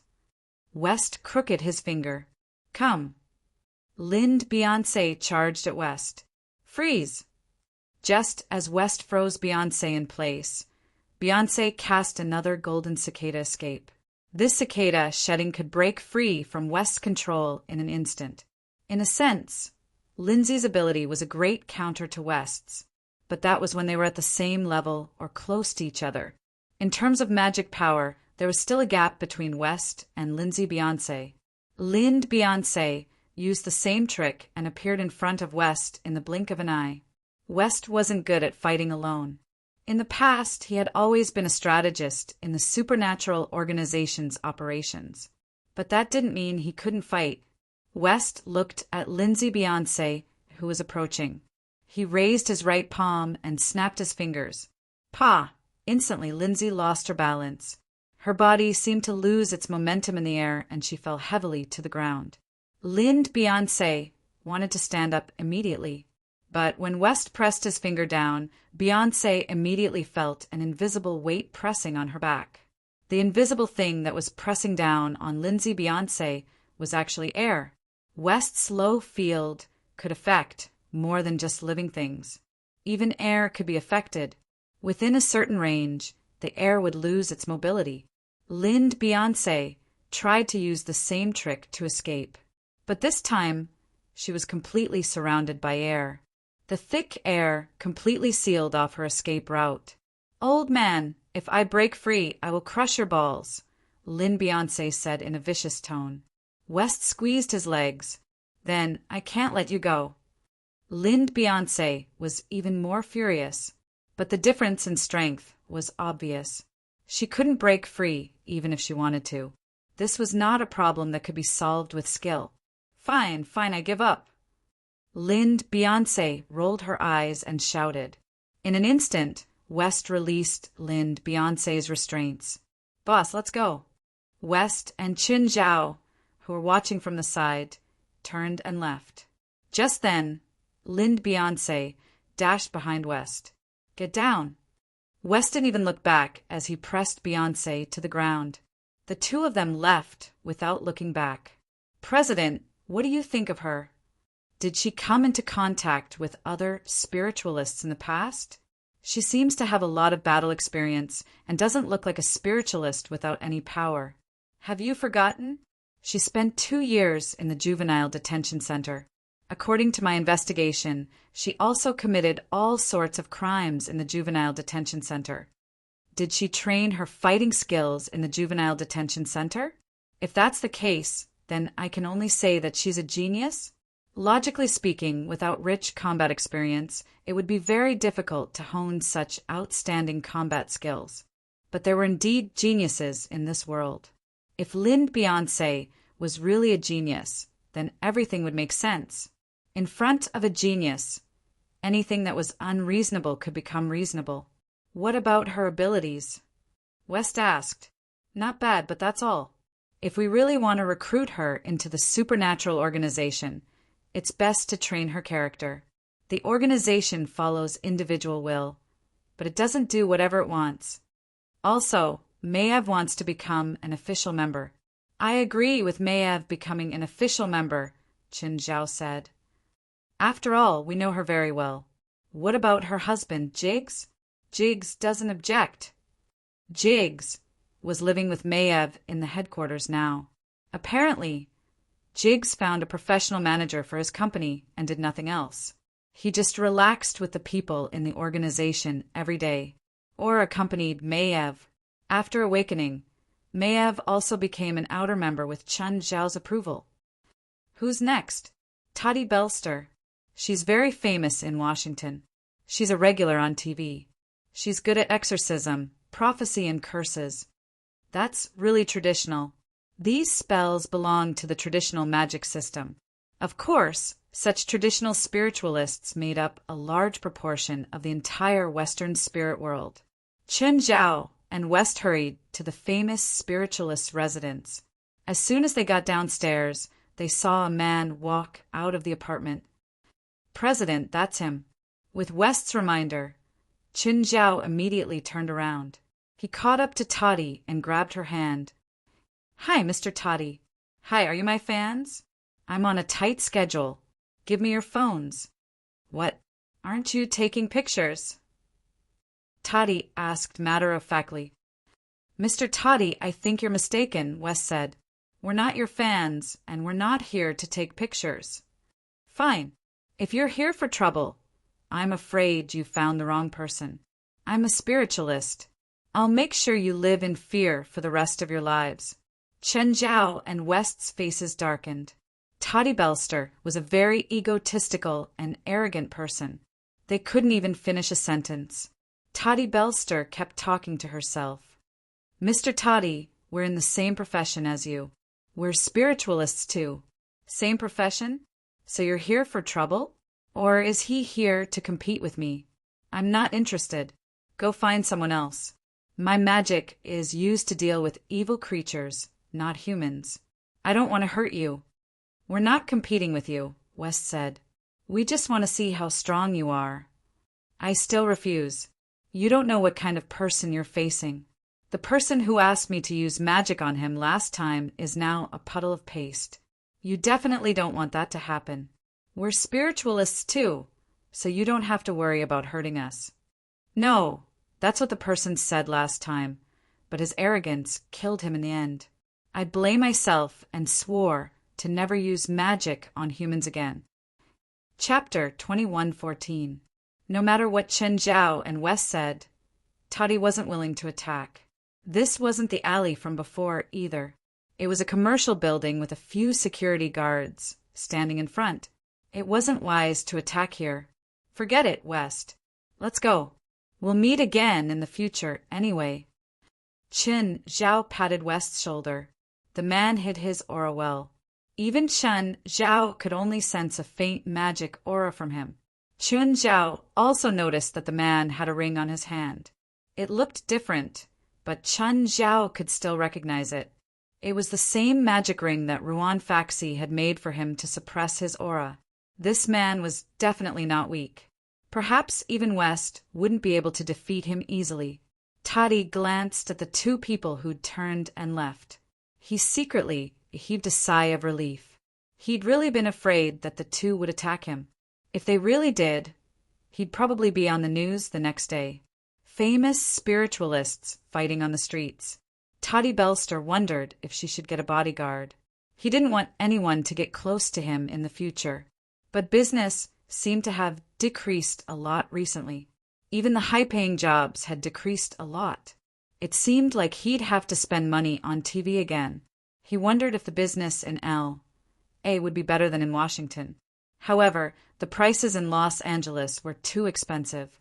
He only needed to give at most $50,000 to host a show in Washington. Here, it would cost at least $150,000. Just then, a convertible stopped beside Toddy Belster. There was a sexy brown-haired woman and an Asian man in the car. The woman was Wistana. She pulled down her sunglasses. Mr. Toddy? Can we talk? Do we know each other, miss? Mississippi Toddy Belster looked at the two people in the convertible. He was sure that he didn't know them. Both of them were very iconic. If he'd seen them before, he wouldn't forget them. Were they sent by a former client? Could it be that there was a problem with one of the businesses and the customer was looking for trouble? Mr. Toddy, it was me who sent you the invitation. Wistana smiled at Toddy Belster. Oh, it's you? I always thought that the invitation was a hoax. Toddy Belster said with a smile, the invitation said I'll get a job with an annual salary of $1 million. Is that true? Mr. Toddy, as long as you can meet our requirements, $1 million is only the basic salary. I still don't believe you. What do you want me to do? Even though you don't believe it, you still came, which means you're interested. As for what to do, of course, it's what you're best at, Vistana said. What she didn't know was why Toddy Belster chose to come to Los Angeles. It had nothing to do with the invitation Vistana sent him. It was because Toddy Belster had been caught cheating in Washington. The big client who had worked with him several times was now looking for him everywhere in Washington. He wanted him to return the money he had swindled in the past. Now, he needed to move to another place to continue his career. Even without the invitation, Toddy Belster planned to come to Los Angeles. Then you'd better show me your sincerity first. Toddy Belster still didn't trust the two men in front of her. An annual salary of $1 million USD? What did that mean? He wouldn't be able to get that much money even if he swindled people for years. What kind of job could pay $1 million a year? Dealing drugs? Or smuggling firearms? If that was the case, Toddy Belster wouldn't accept it. It was too risky. But for Vistana and Yongwa, it was a good opportunity. They weren't afraid of a big appetite, but they were afraid of a lack of appetite. If he liked money, they'd satisfy him. Money was the easiest price to give and pay. They wished the other party only wanted money. Vistana got out of the car and came to Toddy Belster. This is a check for $1 million. You can cash it at any time, but if you cash it at the bank, it means you've accepted our offer. Toddy Belster held the check between his fingers, and it instantly disappeared from his hand. Of course, I'll think about it. With that, Toddy Belster turned around and left. I'll give you an answer in 3 days, Toddy Belster said with his back to them. Vistana looked at Yongor in the car. How is he? How strong is he? I can't feel it, but I can't tell what system he used to make the check disappear. There's a faint magical aura on him. If I don't look carefully, I can't tell. It means that he's very good at hiding his strength, Yongwa said. He's not weaker than me, maybe even stronger. So he's worth our offer? I'm sure that most of the people we recruit aren't as strong as him, Yongwa said with certainty. I wouldn't be surprised even if he's the strongest. Is he really that strong? Yes. Other than Qin Zhao, I can't think of anyone else who's this strong at such a young age. You haven't even seen him fight, but you're sure he's strong.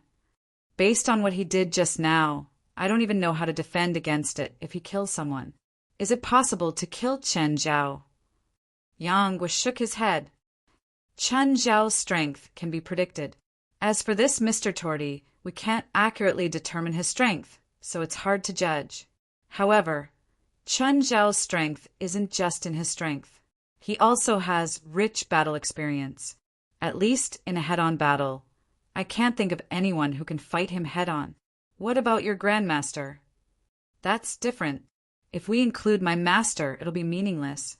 Fine, but this man should be worth recruiting, right? Indeed, it's worth it, and he loves money so much. If he can be recruited with money, we won't lose anything. However, 1 million USD is definitely not enough to satisfy him. So when we officially recruit him, we'd better prepare a bigger check. No problem. Vistana nodded.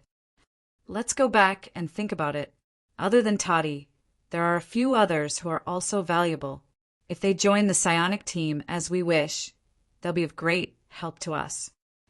Chapter 2115.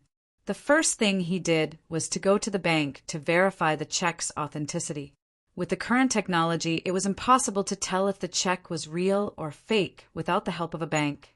Even an expert like Torty Bilster couldn't tell them apart. In fact, even with the check in his hand, Toddy didn't believe it.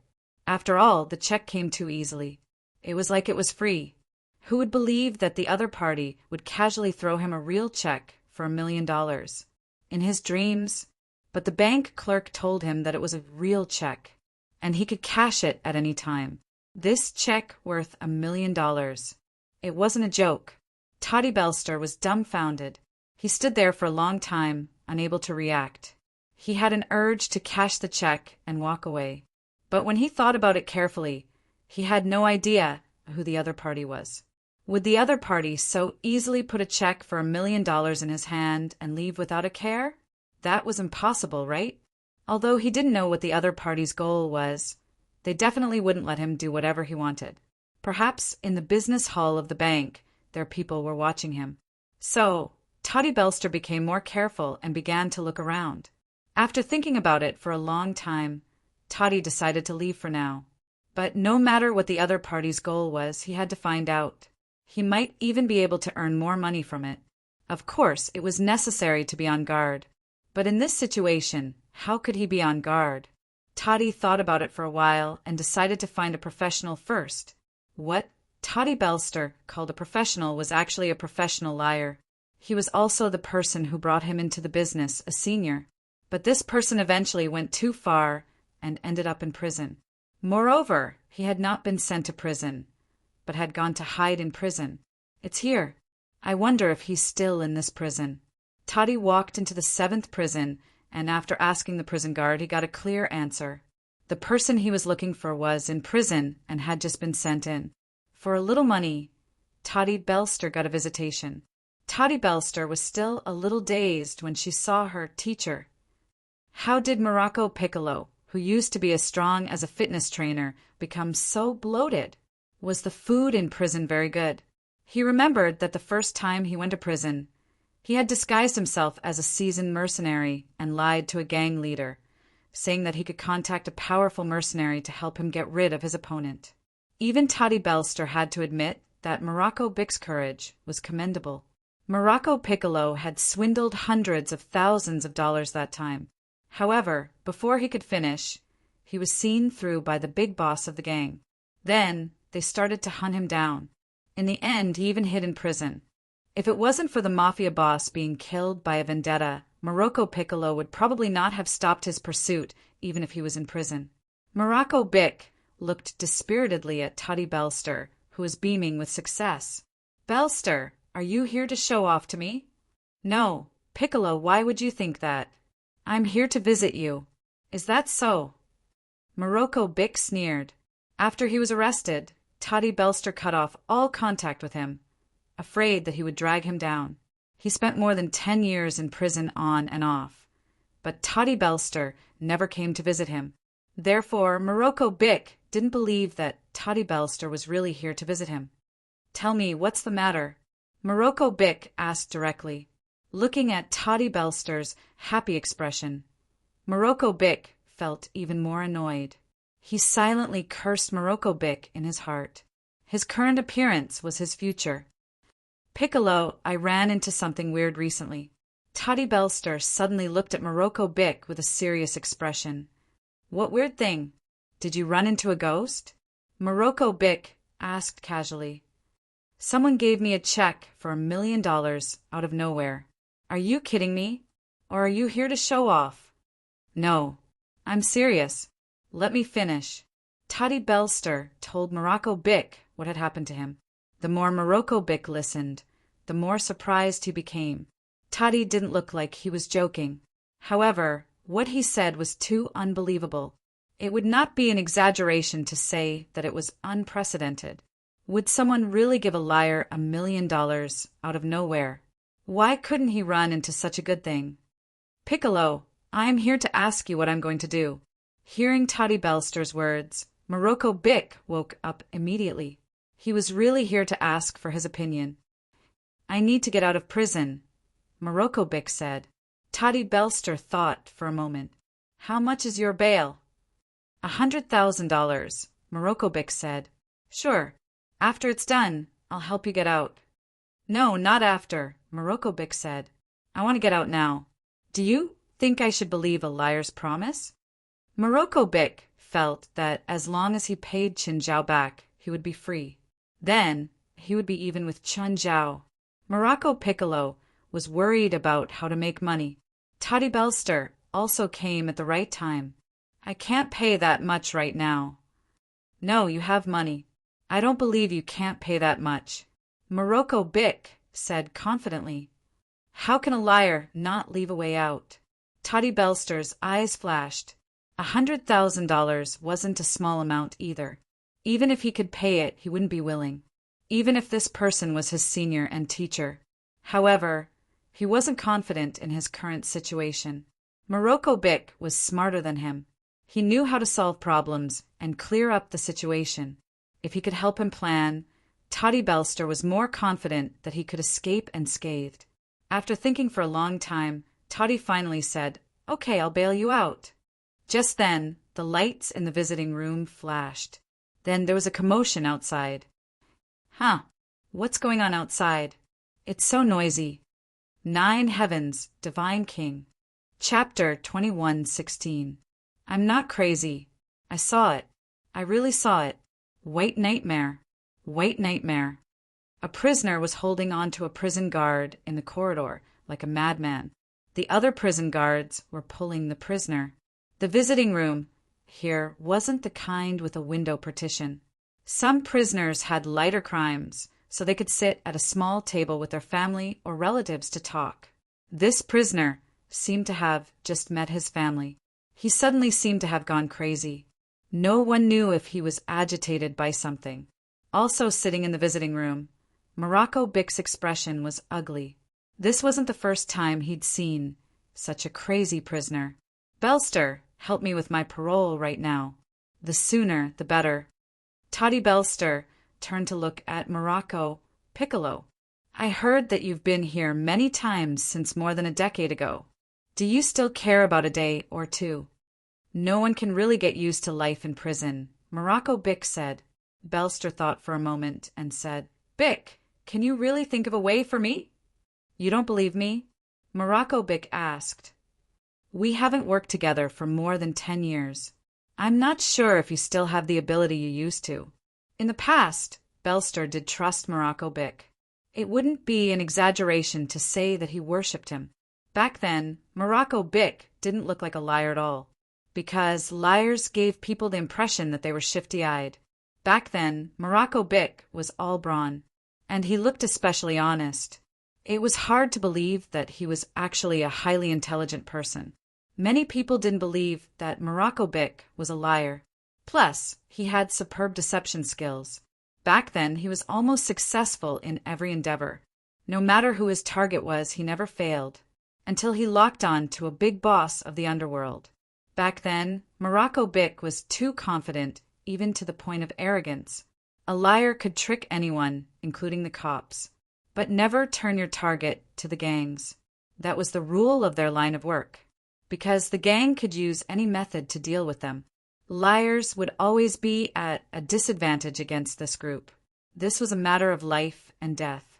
But at that time, Morocco Piccolo had actually used the scam he had used on ordinary people on the gangsters.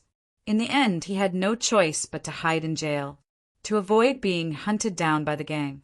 More than a decade had passed, and Toddy Belster wasn't sure how capable Morocco Piccolo was. Belster, do you think I've been wasting my time in prison for more than a decade? Fine. Toddy Belster didn't really believe in Morocco Bick, but he had to admit that with Morocco Piccolo's advice, it would indeed make it easier for him to get money. In the end, Toddy Belster decided to help Morocco Bick get parole. But when he arrived at the warden's office in the morning, he heard that Morocco Bick could not be granted parole. This was because Morocco Bick had committed a crime during his last parole. Therefore, he had already lost his chance of parole. Of course, it was not impossible to explain. For example, on the basis of the original parole fee, one could get parole approval by paying 10 times the original parole fee. But according to Morocco Piccolo's basic parole, if Morocco Bick wanted to get out, then Toddy Belster would have to pay $500,000. There was no way Toddy Belster would pay $500,000 to bail Morocco Bick out. Ms. Caprice, can you do me a favor? If you'll do me this little favor, this check is yours. Toddy Belster handed Caprice a check for $20,000. Caprice raised her head silently and looked at Toddy Belster. Caprice's gaze made Toddy Belster very uncomfortable. I'm sorry. I offended you. Toddy Belster immediately reached out to take back the check, but Caprice grabbed Belster's arm. Who gave you the guts to use a fake check in front of me? Toddy Belster's face turned even uglier. He had forgotten that he was in prison, as a warden. If he didn't have any ability, how could he have intimidated so many vicious criminals? He actually dared to use a fake check in front of a warden. He actually made the same mistake as Morocco Bick. Is it fun to tease an old woman? Caprice said coldly. Ms. Caprice, you misunderstand. I took the wrong check. Actually, I'm a lawyer. This check is the evidence provided by my client. I haven't presented it to the judge yet, and it's in my pocket. Is that so? So you're a respectable lawyer. Caprice's face lit up with a smile. Toddy Belster secretly sighed in relief. It seemed like the lawyer title was really useful. There are many prisoners in my prison who are wronged. They also need a kind lawyer to help them. Of course, I'd be happy to, Ms. Caprice. I'll help these wronged people in court another day, but not today. I have something to do today. I'm afraid not. You can't leave. Caprice shook her head. Ms. Caprice, what do you mean? Are you illegally detaining me? That's right, illegally detaining you. Caprice said indifferently, "Didn't you say that Morocco Bick is your good brother? I'm informing you now that you can have a pleasant conversation with him. I'll arrange for you two to be in the same cell." "You can't do that. It's illegal. I'm a lawyer. I'm going to sue you." Caprice suddenly reached out and grabbed Toddy Belster's hair, pulling her onto the desk. "Lawyer? Sue me? Mr. Toddy Belster, do you know how many years you'll be sentenced for using a large fake check, bribery, and attempted to break out of prison by force? Oh, and you used violence here and hurt many guards." Toddy Belster's mouth was open, his face full of shock. He didn't expect Caprice to weave so many charges against him. This woman was too evil. "So, do you want to stay in prison for a week or more than 15 years? Ms. Caprice, I didn't offend you, did I? You're using a fake check to frame me. Why can't I? I can give you a real check. How about letting me go? Then you'll have to pay more." Chapter 21:17. Caprice didn't like people messing with her. Of course, no one liked it. And Toddy Belster had fooled her with a fake check. That was why Caprice wanted to teach Toddy Belster a lesson that she would never forget. In this prison, Caprice was the queen. No one could defy her, no one dared to. Even the prison guards here were her loyal pawns. And so, Toddy Belster was dragged into the prison. No one cared about his cries and screams. Even if he told them it was illegal. He didn't commit a crime. But no one listened to him. No one would defend him. Then, Toddy Belster was thrown into the same cell as Morocco Bick. "Belster, what's wrong with you?" Morocco Bick looked at Toddy in surprise. "How did you get in here?" "That damned woman. She's illegally detaining us," Toddy Belster roared. "What the hell is going on?" Toddy Belster evasively spilled the truth. Morocco Bick almost went berserk. "You idiot! Idiot!" Morocco Bick didn't know what words he should use to describe Toddy Belster. What kind of person was Caprice? That woman was known as the Devil Woman in prison. She was despicable, cunning, greedy, cruel, and cold. Caprice was the ruler of this prison. And Toddy Belster dared to use such a crude method to fool Caprice. Wasn't this courting death? Great, he didn't get him out. Instead, he got in. Morocco Bick wanted to kill Toddy Belster. Caprice would never forgive anyone who dared to make a fool out of her, and he might be dragged into it. "I'm going to sue her. That woman." Belster roared angrily. He still hadn't realized the mistake he had made. Soon enough, both of them experienced Caprice's revenge. They weren't let out at dinner time, and the electricity in their cell was cut off. The two of them were in the dark. Morocco Bick was calm. After all, he had been in prison for more than 10 years. What had he not seen before? Although Toddy Belster was doing very well outside, he was not a good player. But he had never been to prison. So he started to panic. He thought of all the bad things that could happen. He had already immersed himself in a state of extreme panic. Morocco Bick was calmer. He stayed in his bed. Caprice wouldn't kill them. At the very least, he wouldn't kill them so blatantly. But that didn't mean they were safe. Caprice was the ruler of this prison. However, there were still some things and dangers here that she could not touch. For example, the white nightmare that was secretly spread among the prisoners here. Morocco Piccolo was not afraid of living in prison, even if it was dark and dark. Prison also had its own rules of survival. Morocco Bick's life in prison was even safer than the outside world. However, the white nightmare was a danger outside of the rules. It was something that was not bound by any rules. In fact, in this prison, everyone was talking about the white nightmare. But in reality, not everyone believed it. Most people were still spreading false rumors. Many people claimed that they had seen the white nightmare, but they were actually just bragging. So their descriptions of the white nightmare were also very strange. But Morocco Bick knew very well that the white nightmare really existed. Moreover, he had personally experienced the attack of the white nightmares and survived. So he was the one who had the most say here. But he couldn't say it. Even if he did, people would only think that he was bragging. Toddy Belster leaned against the window. Only the window had a bit of light. The moon was especially bright tonight. Perhaps it was the rare silence that made the two open their hearts. The two of them chatted on and off. Belster, what identity have you been using outside all these years? For the past 2 years, I've been using the identity of someone from the spiritual world. A famous spiritualist, Toddy said. Toddy Belster said, you don't know how easy it is. I spent tens of thousands of dollars on a TV talk show to bribe the producer to get me on the show. Then a lot of idiots came to give me money, and there was almost no risk. Belster, do you really think there's no risk? What risk can there be? Most of those who are willing to give me money are crazy. The so-called haunting is actually just scaring themselves. Those supernatural things really exist in this world, Morocco Bick said. Morocco Piccolo said, if one day you meet a real one, it will be your death. Bick, stop fooling around. You never believed in this in the past. Toddy Belster only thought that Morocco Bick was scaring him. Morocco Bick was a pure atheist. He even often joked about going to DI. Would such a person believe in ghosts in this world?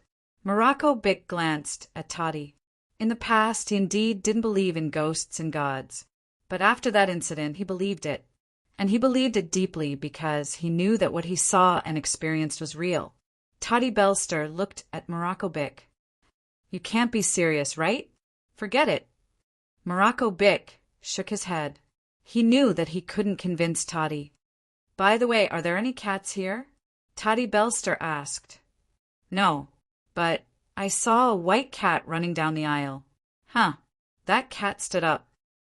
Morocco Bick was furious. What did you say? You saw a white cat just now.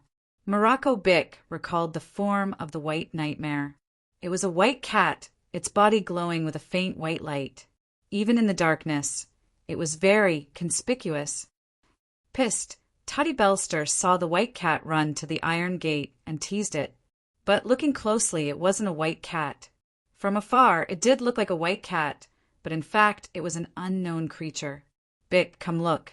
What is this little guy? It looks so strange. Toddy Belster was still shouting recklessly, but when he turned his head, he saw Morocco Bick curled up in the corner. Bick, what's wrong? Chapter 21:18. The dim moonlight shone on Morocco Bick's face. Toddy Belster looked at him in shock.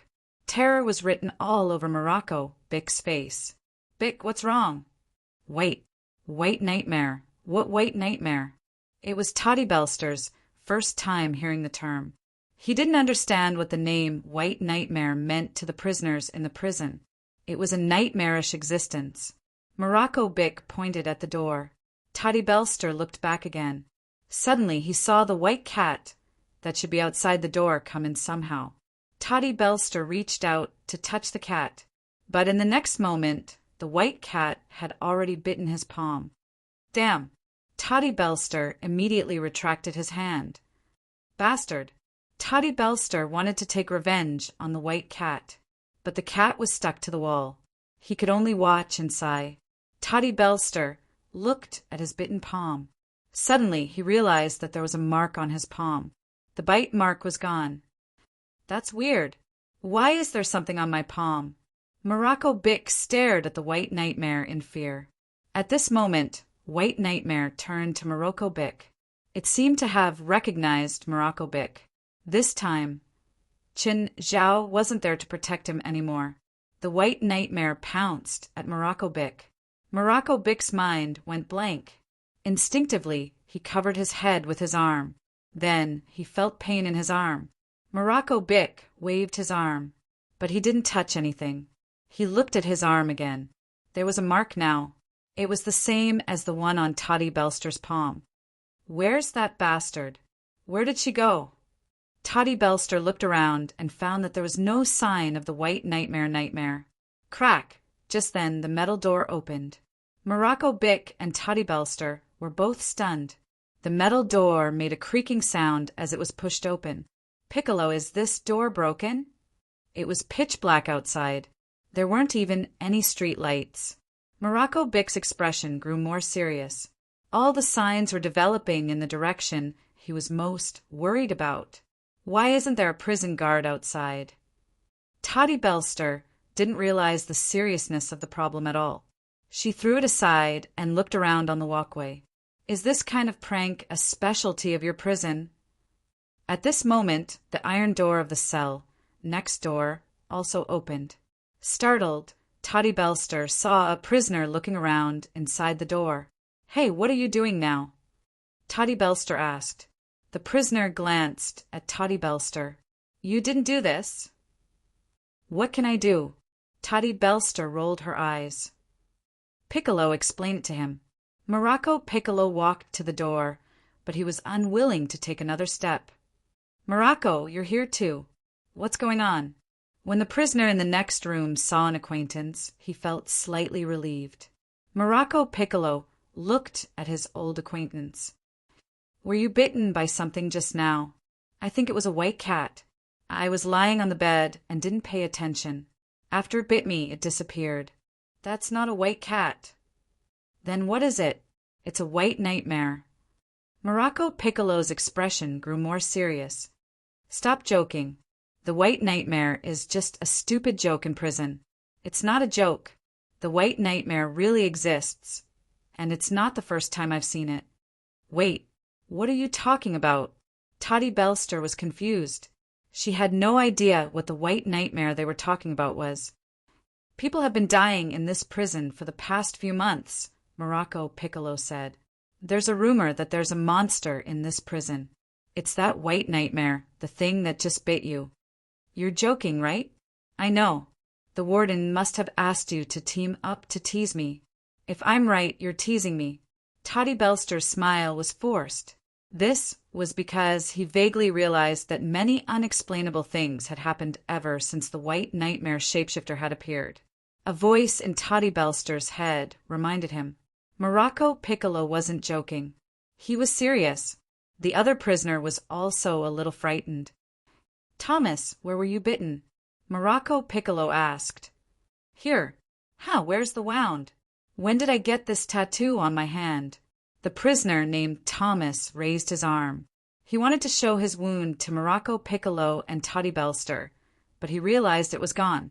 There was a mark on his hand that was identical to theirs. I have one too. It's from that thing's bite. Toddy Belster extended his palm. Morocco Piccolo also extended his arm. The mark on his arm was identical to theirs. Morocco, tell me seriously that this is fake, right? I don't think it's a joke. Morocco Piccolo shook his head. Don't ask me more questions. I can't answer you. Just then, the three saw a white figure in the corridor in front of them. White Nightmare. The White Nightmare was standing at the end of the corridor. The white figure was especially eye-catching in the darkness. The three of them gulped. Run. Morocco Piccolo shouted and turned to run. Toddy Belster and Thomas hurried after Morocco Bick. Did the White Nightmare catch up? I don't know. I didn't dare look back. Look back. Why didn't you look back? Right at this moment, a figure blocked their path again. What's going on? Why is the White Nightmare ahead of us? Morocco Piccolo wanted to run back, but when he looked back, he saw another White Nightmare standing behind them. Morocco Piccolo wanted to jump down. They were on the third floor and there was an indoor activity area below. But before he could jump, Morocco Piccolo saw another White Nightmare below. There was more than one White Nightmare, and there were more than one. The three found White Nightmares in every corner. What do we do? These monsters will eat us, right? Toddy Belster was terrified. She grabbed Morocco Piccolo's arm tightly. Chapter 2119. These White Nightmares didn't attack the three of them. They covered every corner, their eyes gleaming. The three of them stuck close to each other. Morocco, look at the upper level. Morocco looked in the direction Thomas pointed and found that in the upper prison there was also an open door. A prisoner was also standing at the door of the cell. The prisoner on the upper level also saw Morocco Bick, Toddy Belster, and Thomas below. But soon, they found that they weren't the only ones who were attacked. They had found more than a dozen prisoners in the entire prison. Each prisoner had a mark left by the white nightmares. More than a dozen prisoners gathered together one after another. They asked each other what was going on, but no one could give an answer. More than a dozen prisoners gathered together. These criminals, who used to be vicious and evil, were all terrified now. Just then, the area where the white nightmares were concentrated in front of them suddenly opened up a path. A man walked out from the middle of the path that the white nightmares had opened up. It was obvious from the way he was dressed. This man wasn't a prisoner here. Most people were even wondering if he was a living person. This man's body was covered in dense marks, just like the marks on Audiobook and the others, but they only had one mark on them. But this man might have hundreds, or even more marks on him. Trash, all of you should be very curious about who I am. Toddy Belster shouted in his heart. He didn't want to know who this guy was. He just wanted to leave here and escape forever. He finally understood why Morocco Piccolo was in such a hurry to escape this place. Because he knew what was here. Let me introduce myself. My name is Jerwan Melson. Of course, as you guessed, I'm not a real living person. Mr. Jerwan, what do you want? If I can do it, I will definitely meet your needs.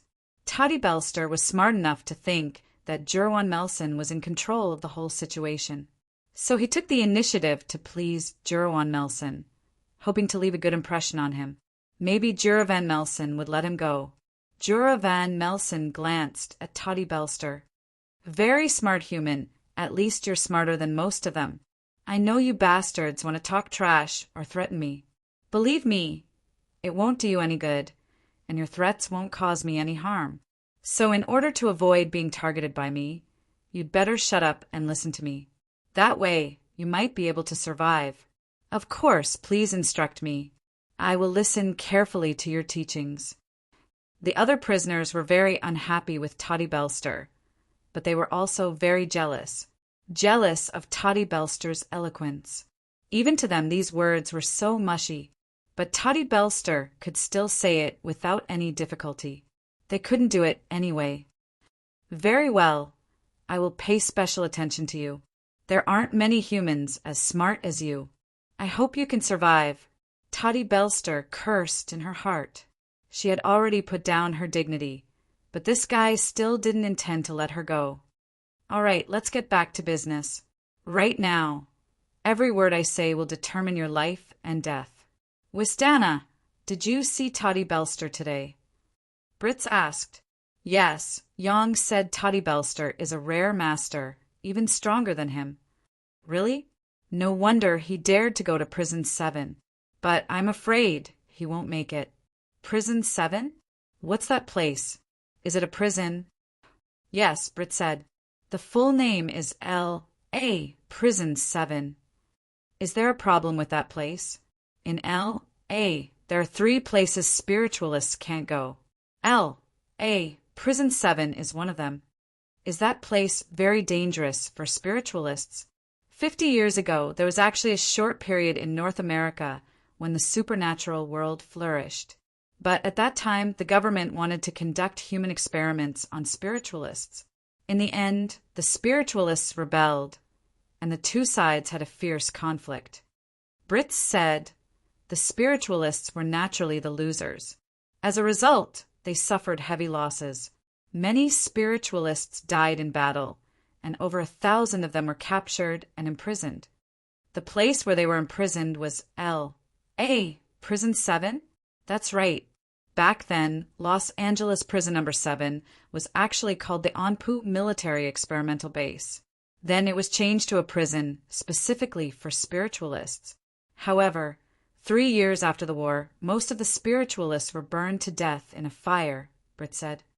It was also from then on that the hope of the rise of the North American supernatural world was completely shattered. The 7th prison was actually built in the ruins, but it also became a forbidden place for spiritualists. Since the 7th prison was built, there have been all kinds of supernatural incidents. but all the spiritualists who went there to solve the problems never came out. What exactly is there? I don't know. No one knows what's there, but the prisoners in there often die. In fact, the government has always known about this, but they can't do anything about it, so they have always pretended not to know. No matter how the prisoners in the 7th prison die, the government will suppress the news and deal with it coldly. What's that Toddy Belster doing there? Courting death? I don't know. There are always some spiritualists who try to prove their strength, but the results are often very tragic. Then will he die there? Most likely. Don't have too much hope for him, Britt said. Just then, Yongo walked in. At that moment, Yongo walked in. I don't think he'll die that easily. He's very powerful, and his methods are brilliant. Very few people can hide from my senses. Furthermore, he's wearing a ring that can suppress one's aura. Very few people would use that kind of ring, because most of the time, even their own strength would be suppressed. Therefore, it's very useless. However, he's wearing a ring, so I'm sure that his strength is definitely not below ours, or even stronger. Is that so? Hearing what you said, I'm looking forward to him coming out of there. I also hope that he can come out of there. If he comes out alive, the strength of our psionic team will increase greatly. Chapter 2120. There are 18 of you here. I believe everyone has heard of their names. White Nightmare. Jurawan Melson pointed to the White Nightmare nightmares and said, Each of you can choose a White Nightmare nightmares.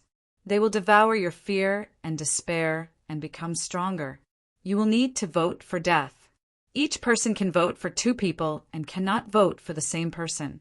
The 2 people with the highest votes and the White Nightmare nightmares they chose will fight to the death. The loser will be devoured by the winner. Everyone's expression became very unnatural. Jurawan Melson had a cold smile on his face. That's right, it's like this. Fear, despair, and bewilderment. But you haven't chosen your White Nightmare yet, so you can't feed it. The winner has the right to skip the next round, Jurawan Melson said. The condition for the winner is that the duelist or the contracted White Nightmare dies in battle. It will be judged as a failure. Toddy Belster kept cursing in his heart. All the flattery he had just done was useless. This demon didn't leave him any room to maneuver. But cursing aside, he didn't miss a word of Jurawan Melson's words. He remembered them all. Suddenly, Morocco Bick nudged Toddy Belster. Belster, go choose a White Nightmare. What are you spacing out for? Toddy Belster looked up and saw that the others had already gone to choose White Nightmare. He had been analyzing the situation in his heart and was distracted. The White Nightmare nightmares spread out in a circle, surrounding a dozen people. There were far more White Nightmare than the prisoners present. They were of different sizes. Some White Nightmare had spots of other colors on their bodies. Toddy Belster came to a large White Nightmare. This White Nightmare was almost as big as a large dog. Morocco Bick suddenly pulled Toddy Belster back. Belster, don't choose this one. Why? I don't know if you noticed all the White Nightmare here. What's wrong? Toddy Belster still didn't understand what Morocco Bick meant. There were nearly 1,000 White Nightmare here, densely packed together. His head was already swollen with just one look. What else could he pay attention to? Those big White Nightmare nightmares aren't necessarily powerful, and those small ones aren't necessarily weak. Also, look at those pure white ones that aren't too big or too small. They will always be surrounded by different numbers of White Nightmare nightmares. So, I think it's not necessary to choose the biggest White Nightmare nightmares, but the whitest ones. Toddy Belster looked at Morocco Piccolo in surprise. Pick the whitest one? Isn't this kind of selection a little too irresponsible? Morocco Bick was silent and did not explain too much to Toddy Belster. He couldn't trust anyone here, not even his former friends. Similarly, Toddy Belster did not trust Morocco Bick either. But he saw that Morocco Piccolo had chosen a pure White Nightmare. He believed that Morocco Bick would not joke around with his life. Therefore, he finally decided to choose a pure White white nightmare shapeshifter. As for the other prisoners, some chose the big ones, while others chose the pure white ones. Okay, now that each of you has chosen a white nightmare shapeshifter, you can start voting now. You will not vote anonymously. Each of you will need to name the 2 people who voted and say why you voted for them. Everyone was in an uproar. They hadn't expected Jerwan Merson to propose such a rule. He wanted them to tear each other apart in front of their faces, but they had no veto power. Everyone formed a circle and looked at each other. No one said a word. No one wanted to open the door. If it's a tie, no matter how many people there are, they have to go up and fight, Jerwan Merson said. Jerwan Merson said, "Don't think that you can escape by saying nothing. Besides, only one person can survive in the duel arena." Everyone felt a chill. At this time, the exclusive white nightmare shapeshifters, standing behind them, began to devour their fear. The big white nightmare shapeshifters became even bigger, like balloons being inflated. And the pure white nightmare shapeshifters changed even more violently. Some had horns on their heads, while others had wings on their backs. Of course, spots appeared on some white nightmare shapeshifters. No one knew whether these changes were good or bad. The white nightmare shapeshifter behind Morocco Beak also changed. A pair of small horns grew on its head. Toddy Belster's white nightmare shapeshifter had a horn in the middle of its head. It was much longer than Morocco Beak's white nightmare shapeshifter. Morocco Beak's expression was solemn, perhaps because he had interacted with Chen Zhao before. Thus, Morocco Beak wasn't as terrified and desperate as the others. Moreover, he had always been hiding the bottle containing the indescribable thing in his pocket. Although he had once spurned and hated this bottle, he had never seen it before. But now, the bottle had become his final trump card. "Let's start with you," Jerwan Merson said, pointing at Morocco Beak. Morocco Beak looked up at Jerwan Merson. "Why me?" "Because you're the calmest," Jerwan Merson said. "You don't seem too scared." Morocco Beak wanted to pretend his fear, but he couldn't, because the white nightmare shapeshifter behind him could feel all his fear. It couldn't be faked at all. Morocco Piccolo took a deep breath and glanced at everyone in the room.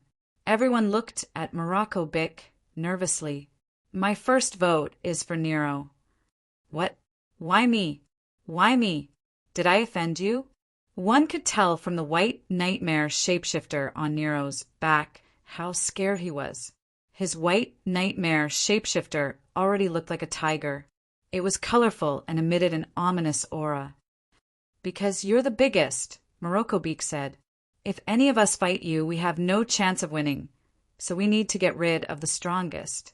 Morocco, I'll remember you. Just you wait, I won't die. And I'll kill you too." Morocco Beak ignored Nero's words, as if he hadn't heard them at all. "My second vote is for Daniel." Daniel abruptly raised his head. His face was also filled with astonishment. "Why? I'm not strong or dangerous. You're the most educated among us." "So what?" Chapter 21:21. A long-lost smile appeared on Morocco Beak's face. Having a high education also means having a high IQ. This game is very advantageous. So if you or he dies, the danger will be lower. Morocco Beak thought that having a high education was equivalent to having a high IQ was too far-fetched. But at least the prisoners present agreed with this idea. Most of them had low education, and they'd experienced the painful memories of being teased and crushed by people with high education. So, they didn't have a good impression of people with high education. Daniel, on the other hand, was a prisoner with high education. He wasn't the kind of person whose life was destined from birth. He was born into a wealthy family and had a very high level of cultural literacy. But in the end, he was still sentenced to prison for manslaughter. Of course, Daniel wasn't a good person. Morocco Beak seemed to have changed into a different person. He became extremely calm. Then, the second person started to vote. To put it bluntly, this was a werewolf killing game, with Morocco Beak taking the lead. Most of them voted for Daniel and Nello. They didn't disappoint and stepped onto the arena. This dueling platform was supposed to be used for illegal fights in prison. But now they were going to fight to the death here. Nero looked at Daniel with a sinister smile. Fear was written all over Daniel's face. However, Daniel's white nightmare became stronger because of his fear. He had also chosen a pure, white nightmare succubus. Daniel's fear became the white nightmare's best food. Its body started to flicker with electricity. Everyone widened their eyes and stared at Daniel's white nightmare in shock. Daniel didn't realize it at first, but when he realized that everyone's gazes were strange, he couldn't help but turn his head. He saw that his white nightmare had turned into a beast emitting lightning. So beautiful. Jurawan Melson sighed. He looked at Daniel's white nightmare. It actually evolved into a thunder beast in the first round. This guy has potential. Thunder beast? Morocco Bic's eyes flickered. He didn't know if he was happy or sad. Just then Nero attacked first. More accurately, it was a sneak attack. He saw that the situation wasn't good, so he immediately attacked Daniel. But Daniel's thunder beast instantly counterattacked. Whoosh! The lightning bolt instantly pierced through Nero's chest. And it didn't stop there. It continued to pierce through Nero's white nightmare. Instant kill. Everyone sucked in a cold breath. No one had expected such an outcome. Nero and his white nightmare were instantly killed. Then the thunder beast pounced on Nero's white nightmare's corpse and started to devour it. After eating the white nightmare shapeshifter's corpse, it turned its attention to Nero's corpse. Daniel's expression was stiff at first, but it was soon replaced by ecstasy. He didn't care about his white nightmare eating corpses at all. The stronger his white nightmare was, the higher his chances of survival. Morocco Piccolo's face was pale because he found himself in a very dangerous situation. Because he was not afraid, at least not as afraid as the others. And he even took the initiative to send Daniel to the ring. Daniel absolutely hated himself right now. If he were to meet him in the ring, then he would definitely die. But just as Morocco Piccolo was thinking about this, his white nightmare was also absorbing his fear. Jurawan Melson looked at Morocco Piccolo and was surprised to find that his white nightmare was also evolving. Diamond Beast. After Morocco Piccolo's white nightmare absorbed his fear, it actually became like a diamond. Toddy Belster also looked at Morocco Piccolo in surprise. Piccolo, is there a trick? Teach me. There is no trick. Fear is the best method. Morocco Piccolo didn't look too happy. Strength and weakness were not absolute in this place. Fear would cause their advantages to disappear completely. Morocco Piccolo realized that he was weaker in this aspect. Are you guys getting excited? But that was just a warm-up. The game officially starts now. Jurawan Melson's face was filled with a cruel smile. Now, let's start the second round. A door appeared beside Jurawan Melson. Jurawan Melson pushed it open. Everyone found that on the other side of the door was a completely different world. A world of chaos, blood, darkness, and decay. You can go in. No one took the first step and hesitated in front of the door that led to another world. If you refuse to enter, then your white nightmare will eat you, just like the previous person. Morocco Piccolo glanced at the diamond beast beside him. Let's go in, Morocco Piccolo whispered to Toddy Belster. The moment he stepped through the door, Morocco Piccolo felt his feet sink. Was this a swamp? The surroundings were filled with the smell of decay. The ground was soft and very difficult to walk on. The temperature was a bit low, making it very uncomfortable. What you're about to face is an unprecedented truth that overturns everything you know. This is a world you can't understand. You need to hunt a ferocious barbarian witch here. You can hunt it alone or with others. Of course, you can also rob others, as long as you have the ability. Morocco Piccolo frowned. Did they start killing each other so soon? It wasn't surprising that they would kill each other. From Jurawan Melson's words, it could be seen that he was a pervert. He kept saying that this was a game, so if this kind of survival game didn't kill each other, it would be very boring. However, Morocco Piccolo still believed that Jurawan Melson must have other purposes other than being a pervert. Perhaps it was related to the white nightmare around him. Thinking of this, Morocco Piccolo looked at the white nightmare that had evolved into a diamond beast, and then at Daniel's thunder beast. Daniel felt Morocco Piccolo's gaze. He looked at Morocco Piccolo fiercely, and then made a throat-cutting gesture. An idea suddenly appeared in Morocco Piccolo's mind. He doesn't look as smart as I thought. Maybe I can do an experiment on this guy, Morocco Piccolo muttered to himself. Piccolo, what are you talking about? Nothing. Morocco Piccolo shook his head. If we want to live, we have to cooperate and we can't be disloyal. Chapter 21-22. It wasn't just Morocco Bick and Toddy Belster who grouped up. Basically, everyone would choose to group up, gathering in twos and threes. Other than Daniel, he was alone. It was like that in prison. Although Daniel was highly educated, his background and actions didn't fit in with the prison. Not to mention making friends here, it was even difficult for him to survive. His cellmates bullied him, others bullied him too. This caused him to become gloomier and more withdrawn. He hated the prison environment and the people here. But in the past, he couldn't do anything in prison. Other than enduring the bullying in silence, he couldn't do anything. But now it was different. He suddenly realized he had become the strongest.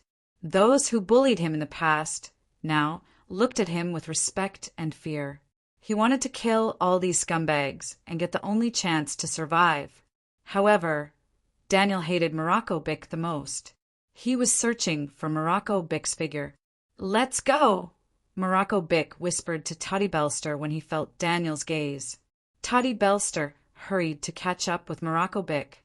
The swamp wasn't easy to walk on, greatly affecting their movements. "Bick, that four-eyed guy seems to be following us." "Ignore him. Let's keep going," Morocco Bick said. "He doesn't seem to have good intentions." "Are we really going to ignore him?" "Of course I know he doesn't have good intentions. But this is a swamp. There are puddles of water everywhere. That guy's white nightmare evolved into a thunder beast that possesses the power of electricity. If we fight him here, we'll be seeking our own deaths. We're going to fight him." Toddy Belster looked at Morocco Bick in astonishment. "Since he has made up his mind to attack us, do you think we can hide? Okay then, we can beat him, right?" "I don't know," Morocco Bick said with flickering eyes. Morocco Bick and Toddy Belster moved in a hurry. Daniel followed, closely behind them. Both sides understood each other's intentions. But Daniel didn't care. He roughly judged that he was the strongest among them. So now, he just needed to kill them one by one. Of course, he had to get rid of Morocco Bick first. "It seems to be the edge of the swamp up ahead," Toddy Belster exclaimed in surprise. "Go." The two of them hurriedly jumped onto the dry ground. "What do we do now?" "Wait for that guy," Toddy Belster asked. He looked very nervous, but that was not surprising. After all, his work in the past was all mental work. He had never fought anyone before, not even once. In fact, Morocco Bick was equally nervous. But at the same time Morocco Bick was nervous, he was very clear-headed. The two of them hid on a rock. She watched Daniel swagger over from the swamp. "I know you are here. Come on out. I can sense the faint electromagnetism coming from your bodies. You didn't expect this, did you? My Thunder Beast and I have a telepathic connection. Since it can sense you, so can I." Daniel was just like that in the clearing, shouting. Morocco Bick frowned. "Telepathy? Does this King Kong beast of mine have the same kind of ability?" Morocco Bick touched the King Kong beast, but it didn't give him any special feeling. "Are you surprised and curious now? Why can my Thunder Beast and I have a telepathic connection? It's simple, because the Thunder Beast is an advanced evolved version of the White Nightmare, and your King Kong beast is only at the second level. There is a qualitative difference between us. It's over, we're done for. Bick, we're dead. We can't beat him," Toddy Belster said in horror. You guys stay there.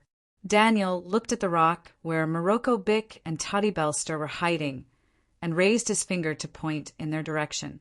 The thunder beast behind Daniel suddenly released a strong electric light. The rock where Morocco Bick and Toddy Belster were hiding instantly shattered. The two of them covered their heads and scurried away. Daniel stood in place and laughed arrogantly. But at this moment, a black shadow descended from the sky without any warning, pressing Daniel to the ground. It was a malevolent-looking black monster. The black monster had a pair of protruding fangs protruding from its upper lip. Its body was covered in thick hair, and it looked very much like a gorilla. Thunder Beast, save me. Daniel was instantly scared out of his wits. The Thunder Beast immediately released a bolt of lightning at the black monster, which directly pierced through it. The black monster rolled on the ground, but then stood up again. Its chest, which had been pierced by the lightning, quickly healed. Then, the black monster pounced on the Thunder Beast. The Thunder Beast immediately released a terrifying electric current. Morocco Bick and Toddy Belster, who were hiding more than 20 meters away, could almost smell the smell of meat coming from the black monster. But the black monster still wasn't dead. With a swipe of its claws, a piece of Thunder Beast's flesh was torn off. The black monster put the torn flesh in its mouth and chewed. The wounds on its body healed at an even faster rate. The Thunder Beast didn't have such a strong recovery ability. Plus, its master didn't know how to fight, so it couldn't use its full strength. Roar! The black monster roared at the sky. Hurry up and kill it. Hurry up and kill it. How much fear do you want? I'll give it all to you. Hurry up and kill it. Daniel felt the aura of death. Daniel wasn't the type of person who fought, but he was indeed very smart. He might be the one who grasped the trick the fastest and used it to his advantage. After obtaining Daniel's fear, the Thunder Beast was indeed recovering quickly. Piccolo, do you think that black monster is the vicious barbarian witcher that we are hunting? Morocco Bick frowned. If that was the case, it would be troublesome. Daniel's Thunder Beast clearly couldn't beat the black monster. Plus, no matter who won or lost, it wouldn't do them any good. Morocco Bick thought for a moment, then glanced at the bottle he secretly hid in his pocket. Should he use it now? This bottle was his final trump card. Morocco Bick wasn't sure how useful it was. In fact, the contents of the bottle were like a deposit of courage to him. Chapter 21-23. Morocco Bick finally made up his mind. He had to survive. No matter the price, he had to survive, even if he knew there wasn't anything good inside. Belster, go and attract the monster's attention. You want me to die? No, if I wanted you to die, I'd kill you right now and run away. Then why didn't you do that? Did you forget what that person said? We need to kill a savage demon hunter. Otherwise, we'll all die. So, there's no point in running away. If you run away now, you'll still die at that person's hands. But can we beat that monster? Toddy Belster believed that Morocco Bick was telling the truth. However, he still had doubts about their combat ability. After all, they couldn't even beat Daniel and his Thunder Beast. What could they do? Morocco Bick watched the battle 20 meters away. Daniel was constantly providing fear to the Thunder Beast, but he couldn't evolve it now. So the only thing he could do was stall for time. No matter what kind of damage the Thunder Beast dealt to the black monster, it could recover at an extremely fast speed. Bick, can we really win? Belster, don't you understand? We have no way out, Morocco Bick said. Okay, go. Morocco Bick didn't care if Belster was willing or not and pushed him forward. Toddy Belster staggered into the battlefield. The black monster immediately noticed Toddy Belster. Or rather, it already knew about Belster and Morocco Bick, but didn't care. Daniel was quite smart and immediately ordered the Thunder Beast to attack the black monster. His first thought wasn't revenge, but freedom from the threat of the black monster. Belster didn't know what to do. Fortunately, the black monster was attracted by the Thunder Beast's attack again. Suddenly, King Kong slammed into the black monster from the darkness. However, the two of them were far apart in size, and their strength was like heaven and earth. The black monster sent King Kong flying with a slap. Fortunately, King Kong was known for its toughness, so the slap didn't pose much of a threat. The black monster wanted to take advantage of the fact that the King Kong beast had yet to recover to continue attacking it. However, at that moment, a figure similar in size to the black monster descended from the sky and smashed heavily onto the black monster's head. Before the black monster could react, it was sent flying by the figure's punch. Toddy Belster sucked in a breath of cold air. The black monster hadn't been dealt with yet, and now there was another, even more vicious one.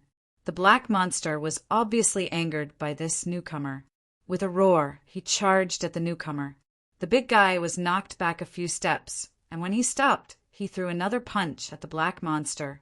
Toddy Belster's eyes widened as she stared at the big man in shock. How is this possible? Toddy Belster realized that the big man was wearing a prison uniform. However, because of his huge body, the prisoner's clothes had already been stretched to the limit. Moreover, it could be seen from this big guy's actions and some of his characteristics. He was Morocco Piccolo. Maybe Morocco Piccolo. At least his current appearance was hard to believe. This thing that was more ferocious and unsettling than the black monster was really Morocco Piccolo. Daniel's eyes flashed. He also recognized the big guy as Morocco Piccolo. He began to analyze the current situation. He hadn't decided what to do yet. He suddenly realized that he had indeed gotten carried away. He had only analyzed a little bit and naively thought he had the whole situation under control. Should he leave now? Or join forces with Morocco Piccolo?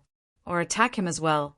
In the end, he decided to join forces with the person he hated the most, because he realized that he really couldn't do anything here alone. At that moment, Morocco Piccolo's strength completely surpassed the black monster. And he wasn't like the black monster who didn't know how to dodge. He still knew a little bit of fighting. Of course, this kind of fighting was mostly practiced in prison. In prison, people were roughly divided into gangs and non-gangs. Morocco Piccolo belonged to the non-gang group. Therefore, fighting and brawling were a common occurrence.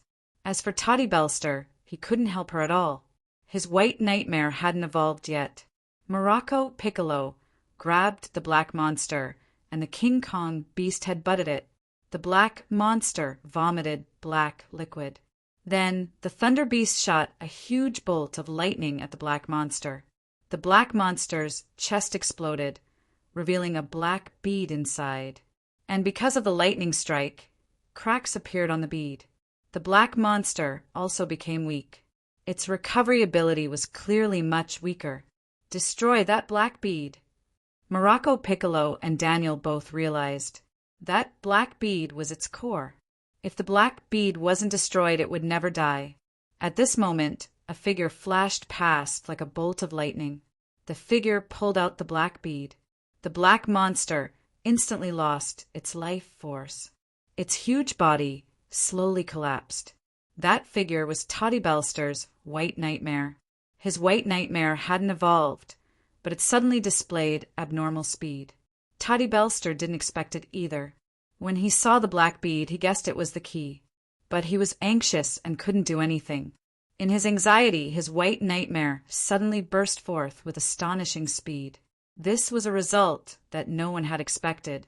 After the black monster fell, the three became nervous. Daniel guarded against Morocco Piccolo and Toddy Belster. Although Toddy Belster had finished off the black monster, he wasn't sure if Morocco Piccolo could maintain his sanity. Morocco Bick was hesitating whether he should kill Daniel now.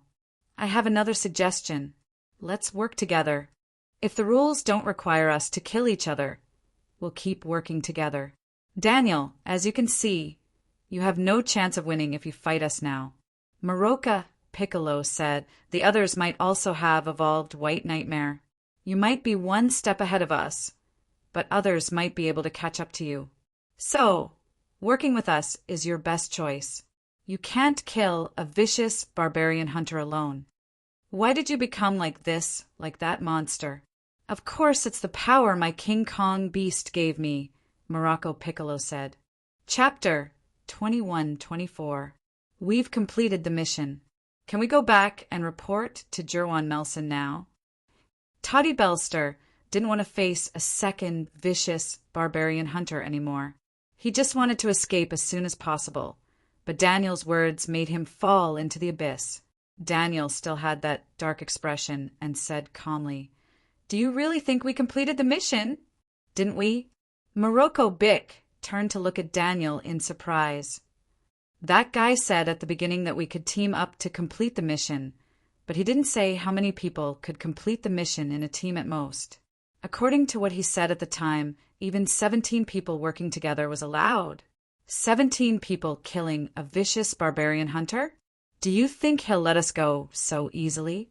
Daniel said with a cold smile. Morocco Bick's face frowned. Daniel's words weren't speculation. They were facts. Morocco Bick hadn't thought about it at first, but after hearing what Daniel said, he immediately realized the problem.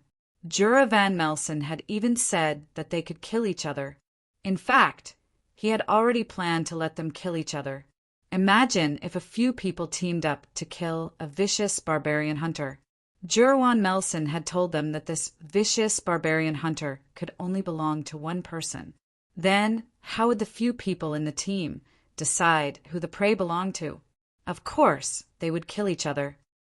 In other words, we still need to kill 2 more vicious barbarian hunters? That's right. The 3 of them set off with a heavy heart. Toddy Belster held the black bead. It was his trophy. Daniel didn't say anything. Of course, he couldn't say anything. On the one hand, Morocco Bick and Toddy Belster were allies. On the other hand, Toddy Belster had played a key role in the battle. Regardless of how strong Toddy Belster was, he was indeed qualified to get this trophy. The sky was still gray, which made the 3 of them feel depressed. Humans were naturally resistant to darkness. Humans were actually creatures that liked light. So for humans, this kind of environment was actually like the wilderness. The fear in the depths of human hearts would continue to increase as time passed. On the way, the 3 of them were silent until they met the second vicious barbarian hunter. This vicious barbarian hunter was bigger than the first one. They met at a corner. At that time, this vicious barbarian devil was eating people. He had eaten one of the prisoners. The trio's expressions changed drastically, and they immediately retreated.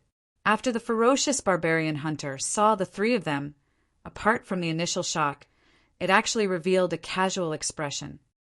"You guys go. Don't appear in front of me again. I'm not hungry yet." The ferocious barbarian hunter actually spoke, and his speech was very clear. "If you insist on staying and becoming my food, I don't mind. Also, a word of advice. Don't always follow Jerwan Melson's rules." The 3 of them exchanged glances and stared at the ferocious barbarian demon before them in shock. They had originally thought that the vicious barbarian witchers were wild beasts and monsters, but at this moment they felt that things weren't that simple. Although this savage hunter demon had shown a wave of bloody scenes when they had met, he was still a savage hunter demon. But what was even more unbelievable was that, judging from the vicious barbarian witch's words, it could be seen that his thoughts were clear. He was not an intelligent beast. His speech and actions were that of a human. The 3 of them even felt that the monster in front of them was a human in the clothes of a monster. "Are you surprised?" The vicious barbarian witch said in a self-mocking tone. "Guess what I've become." The 3's expressions changed drastically again. The vicious barbarian witch's smile made them even more uncomfortable, because they thought of a possibility, and it was very likely to be true. This vicious barbarian, which had actually been a human before, but now, why had he become a monster? Since you've participated in this game, there are only 2 paths for you to choose. One is to be eaten, and the other is to become my kind. Were you really a human before? Morocco Bick asked. "Morocco, am I not straightforward enough?" The 3 of them felt their scalps go numb. This monster knew Morocco Bick? Who exactly are you? Morocco Bick exclaimed. I'm Anto Trezek. Morocco Bick felt like his scalp was going to explode. He remembered Anto Trezek. He remembered this person. He used to be a tyrant in Prison 7. He was a big guy who was very good at fighting and had gathered a bunch of lackeys in the prison. When Chun came in, he even tried to bully him. In the end, he and his lackeys were kicked to the ground by Chin Sanquan. Because Morocco Bick had been in and out of Prison 7, he didn't know Anto Trezek's situation. Even if he didn't see Anto Trezek in prison again, he wouldn't wonder why. He might have been released on parole, or he might have been transferred to another prison. It was all possible, but he didn't expect to meet Anto Trezek here. I like your expression. Very surprised, right? Anto Trezek said in a self-mocking tone. Why did you become like this? Didn't you become like me too? How much better do you think you are? Me. I'm different from you. Morocco Bick shook his head. Different? Seems really different. Anto Trezek tilted his head and looked at Morocco Bick. What's wrong with you? Your aura makes me feel very uncomfortable. I said we're different. Tell me the truth about this game. You want to know? All of you want to know? Yes. All three had the same expression. No one wanted to become a monster, especially a monster that needed to eat people. This isn't a game. It's a trap. No one can win this game. The victory Jerwan Melson mentioned is actually the most tragic result. You're already miserable enough. Morocco Bick wasn't mocking Anto Trezek. Yes, I'm miserable enough now, but at least I still have myself. At least I'm a predator now, but the winner of this game is someone else's prey. Someone else's prey? Whose prey? Speak clearly. What do you think the essence of this game is? Of course, it's to pick a qualified prey and sacrifice it to that thing. Chapter 21-25. What is that thing? The three of them all noticed the thing in Anto Trezek's words. The creator and pioneer of this world, Anto Trezek said. Don't tell me you're talking about God? Stop joking. You can call it God or devil, Anto Trezek said. Anto Trezek said, you'll understand how terrifying that thing is after staying here for a long time. How long have you been here? I came here after you were released from prison, Anto Trezek said. Anto Trezek said, every once in a while a group of people will come in, and after many rounds of selection, only one will be left and sacrificed to that thing. The sacrifice you're talking about is actually being eaten by that thing, right? You can understand it that way. Then why not leave a few more? Isn't it better to have more food? Don't you understand? The last one is definitely the white nightmare shapeshifter that has evolved the most times. The value of a high-level white nightmare shapeshifter is more valuable than 100 ordinary white nightmare shapeshifters. Therefore, to remove the impurities and keep the best food, isn't that what humans do too? They remove the impurities and keep the essence. Then, this process will definitely produce the best candidates? Or food? Of course. Your current mission is to kill vicious barbarian witchers, right? That means me and my own kind. What happens next is to kill each other. No matter what you do, you won't be able to avoid it. Perhaps some people are already killing each other. Speaking of you, what happened to you? You didn't die, nor did you become food, but you became like this, and you still have your own consciousness. Because I killed my white nightmare and devoured it, Anto Trezek said. Everyone's eyes widened as they turned to look at their white nightmare. This is why you became like this. The process is a bit complicated. Speaking of which, the process is a little complicated. First, these white nightmares are actually a part of that thing. They have no self-consciousness and the contract between you, and it is actually to make it a part of you. Therefore, you will also have many of the exclusive abilities of the white nightmares. However, this contract is not a complete fusion. After all, you have your own thoughts, and it is a container without thoughts. Its role is to absorb your negative emotions and then complete its own evolution. Of course, they can also devour each other to complete their evolution. At the end of this game, you will slowly come into contact with the truth. Either you will be sacrificed or you will be killed by the other participants. At that time, I wasn't willing to accept it.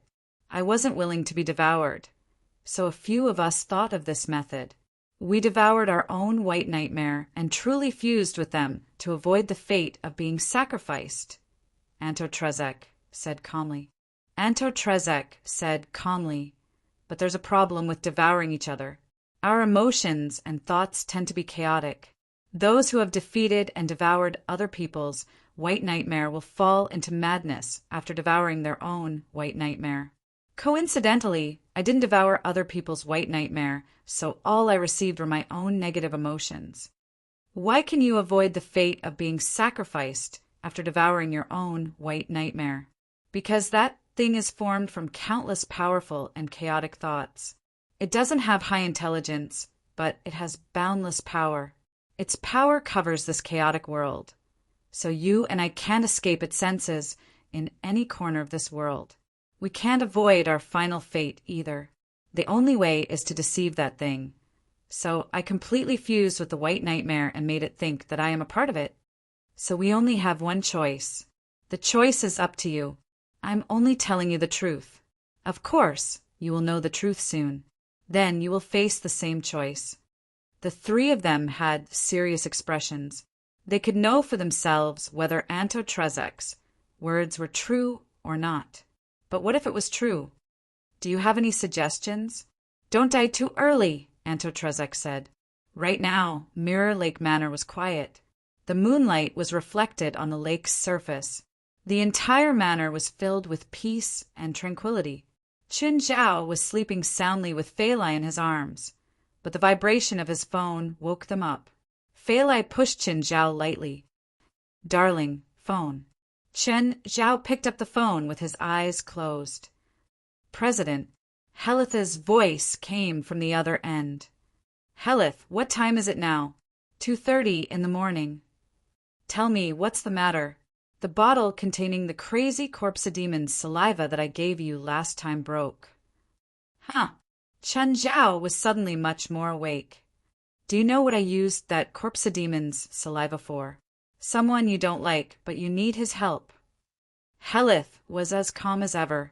Helith was actually very smart, but she was always cold on the outside and warm on the inside. She was usually quiet, but that didn't mean she didn't know how to analyze things. She was different from West's big-picture perspective and Lisa's high intelligence. Helith was more attentive to details. In fact, a person with outstanding talent in magic would also have extraordinary abilities in other areas. When did it happen? About 50 minutes. At least that's when I felt the bottle break. Why did you only tell me now? I'll try to find the location for you. No need, Chun Zhao said. I know where it is. Where is it? Are you coming too? Can I? Okay. Wait for me at the entrance of prison 7 first. After hanging up, Chun Zhao patted Fei Lai's shoulder gently. Fei Lai, I'm going out to do something. Okay. Fei Lai was still sleepy. She didn't even want to open her eyes. Chun Zhao quickly changed his clothes and hurried out.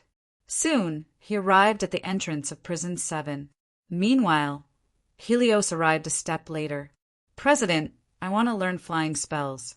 Do you have any suggestions? Helith felt that her mobility was too weak, especially when it came to long-distance movement. She'd left before Chun Zhao, but she'd arrived later than him. This made her realize the importance of flying spells more and more. I'll help you ask. Maybe Mr. Zhang has related spells. If he does, I'll get them for you. Chapter 21-26. Fuck, it's so uncomfortable here. It's a prison. How comfortable do you think it is? Should I give you 5-star treatment? By Luo, I heard that there's a white nightmare legend in prison 7. Is it true? Yes, there's a legend about the white nightmare, but that's just nonsense. But people often die here. Of course. The prison guards hold boxing matches every few days. Isn't it normal for people to die? Also, To cover up the real cause of death, they made up the legend. What's wrong with that? That's true. There's footsteps outside. Footsteps? Did you hear? Wait, I heard it too. That's weird. The prison guards shouldn't be this diligent. It's already so late. Ghost hand. Helis reached into the darkness. President, I've adjusted all the angles of the surveillance cameras. Your magic array is convenient. Chun Zhao and Helis walked down the corridor of the prison. To Chun Zhao, this place had his memories too. Helis suddenly felt a gaze. She tilted her head and glanced at the cell's bars.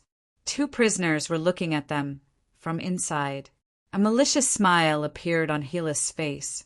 Then, 2 green skulls appeared around Helis, surrounding her body. The 2 prisoners' faces paled in fear. They screamed and ran away from the bars. Qin Zhao ignored Helis' bad taste. He searched for Morocco Bic's traces.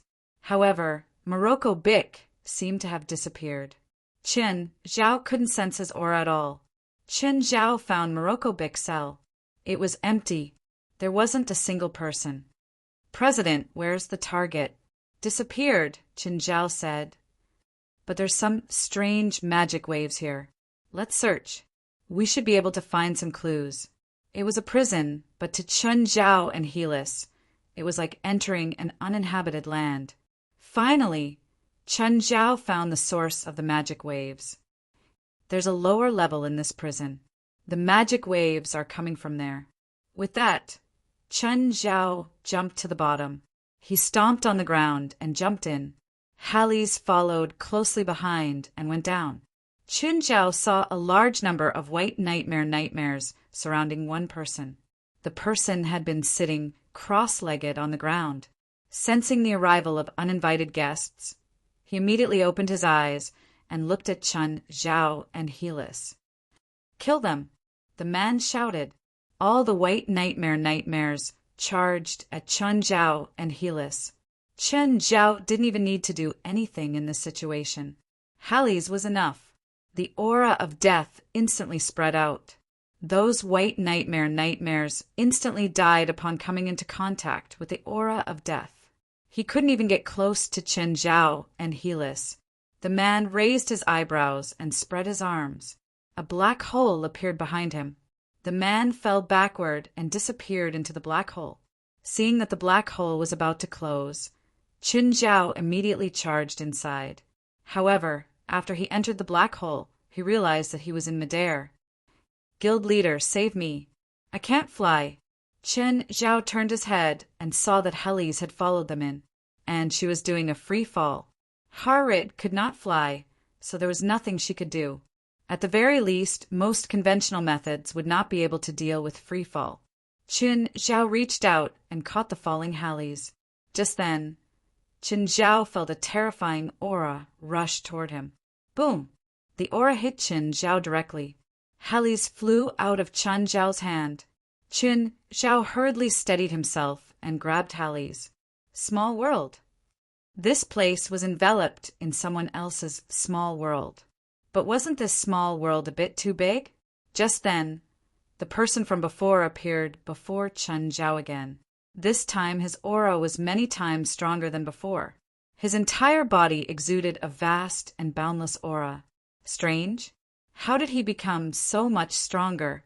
Chun Zhao tilted his head and looked at the person. At this moment, this person was clearly a Shangqing realm cultivator. 2 rats actually dare to come here. They're asking for death. Guild leader, I can feel that the environment here is continuously transferring power to him. His power is coming from the environment here, not his own, Harold said. How come I don't feel it? What's being transmitted to him isn't magic power, nor is it spiritual energy, but negative emotions. Oh, I see. This place is filled with huge amounts of negative emotions. Look at the clouds in the sky. They're a huge collection of negative emotions. The person saw that Chun Zhao and Halis were chatting among themselves and didn't care about him at all. This infuriated him. Ants, do you know who you're facing? I'm a god here. Qin Zhao raised an eyebrow and glanced at the person. God, aren't gods too worthless recently? Hearing Qin Zhao's words, the person was immediately enraged. Idiot who doesn't know what respect is, die. The person raised his hand. Terrifying negative emotions gathered into a huge palm and slapped down at Qin Zhao and Hallie's. Guild leader, I can't handle this guy. Harris didn't move. She roughly knew who she could deal with. Who couldn't she handle? Okay, leave it to me. Qin Zhao didn't hold back. Qin Zhao suddenly slapped through the air. The huge palm formed by the power of the world collided with the huge palm formed by negative emotions. A look of surprise appeared on the man's face. You're not a nobody in the spirit world. With this kind of strength, someone who could take his move was definitely not a nobody. He knew how powerful he was now. Qin Zhao being able to take the move meant that he was at least at or close to this level. How could someone with such great strength not be famous in the spiritual world? Of course, in reality, Qin Zhao was indeed a nobody in the spiritual world. Apart from a few spiritualists who knew Qin Zhao, most people didn't know him at all. Although he only took one move, Qin Zhao could roughly analyze the person's strength. Being able to skillfully control the small world meant that he was already familiar with this power. However, his strength hadn't reached the true Shangqing realm. It was about half a step into the Shangqing realm that Qin Zhao had experienced in the past. He wasn't weak, but there was still a gap from the true Shangqing realm.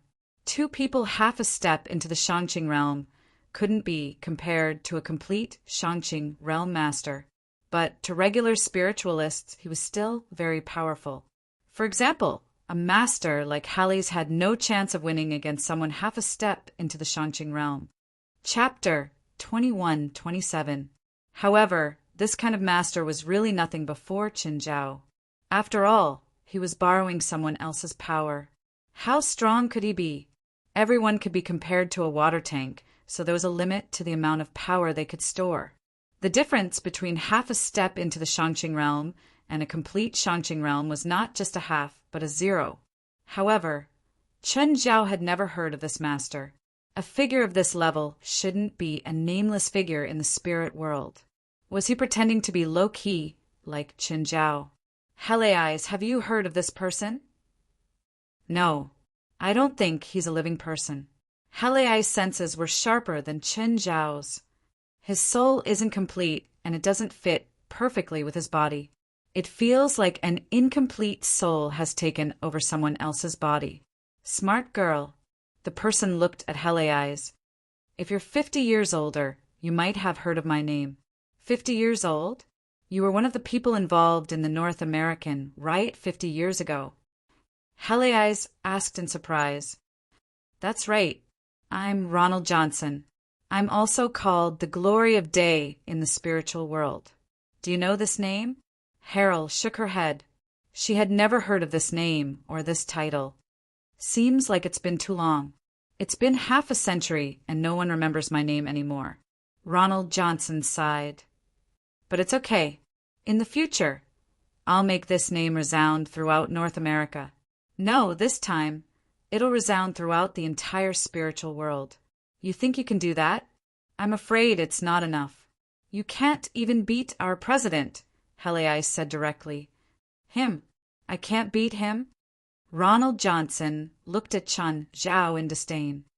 Maybe he can fight against me, but he's nothing in front of our huge plan. Barely? I think you're mistaken. Eyes shook her head. Suddenly, Ronald Johnson felt Qin Zhao move. But even so, he couldn't stop Qin Zhao. Too fast. Qin Zhao was really too fast. In the blink of an eye, he appeared before him. Ronald's neck was already in Qin Zhao's grip. What I mean is that you're no match for my guild leader. You can't even be considered a match for him. Ronald Johnson wanted to break free, but he couldn't. Qin Zhao's grip was too strong. Ronald Johnson started attacking Qin Zhao's body. But his attacks couldn't even tickle Qin Zhao. Ronald felt Qin Zhao increase his strength. His soul immediately left the body. When Chun Zhao and Helis saw Ronald Johnson's soul, they were shocked, because half of Ronald Johnson's soul was human, and the other half was a piece of white meat. After leaving his body, Ronald Johnson sped up and flew toward the black cloud in the sky. But no matter how fast he couldn't be faster than Chun Zhao. Chun Zhao instantly stopped Ronald Johnson's soul and grabbed it. Just then, the black clouds in the sky turned into a giant that smashed down at Chun Zhao. Raising an eyebrow, Chun Zhao punched the sky. Bang! In an instant, the giant was blown to smithereens by Chun Zhao's punch. Of course, Chun Zhao didn't think it was over just like that. The aura had only weakened slightly, but it hadn't completely dissipated. The black clouds were also gathering again. Just then, Chun Zhao felt a sinister aura from below. Looking down, he realized that Helis had taken the body that Ronald Johnson had abandoned. That body was already under Helis' control. Moreover, that body had Ronald Johnson's power and could borrow the power of this world. Then, the small world of the body enveloped Chun Zhao. The black clouds in the sky also calmed down. President, the black clouds in the sky don't have a consciousness, and the source of this body's power is the black clouds in the sky. So, you can use the body's power to deceive the black clouds. Good job. Chun Zhao nodded and turned to look at Ronald Johnson, who was being held by his hand. I'm suddenly very interested in the huge plan you mentioned. Can you tell me about it? You can try to make me talk. Maybe you can make me talk. But if you just ask like this, I can't tell you the truth. Helis, I'll leave it to you. Guild leader, it shouldn't be a complete body. It should be a split body of some soul.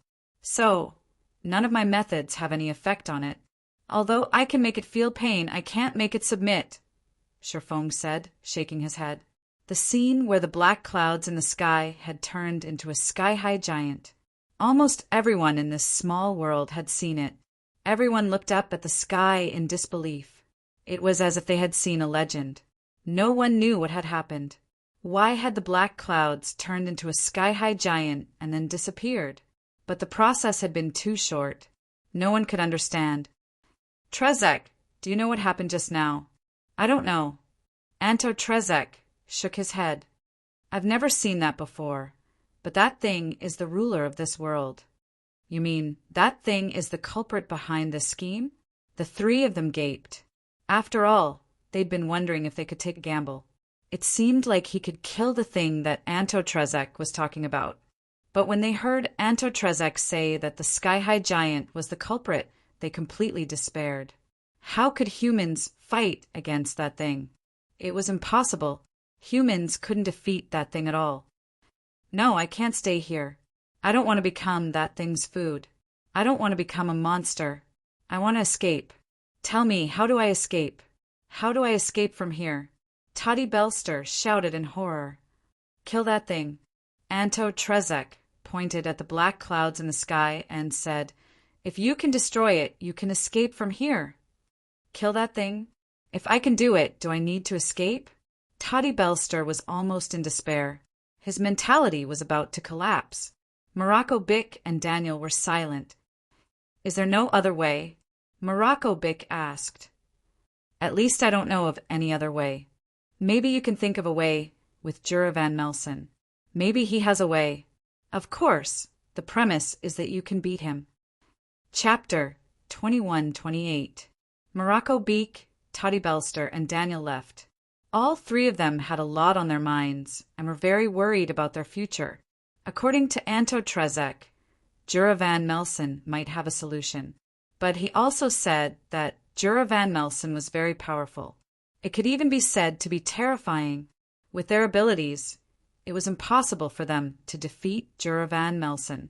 As for Anto Trezek, he had lost hope long ago. Even if he escaped now, he didn't know where to go. Moreover, it was almost impossible to defeat Jura Van Melson. He had seen Jura Van Melson fight before.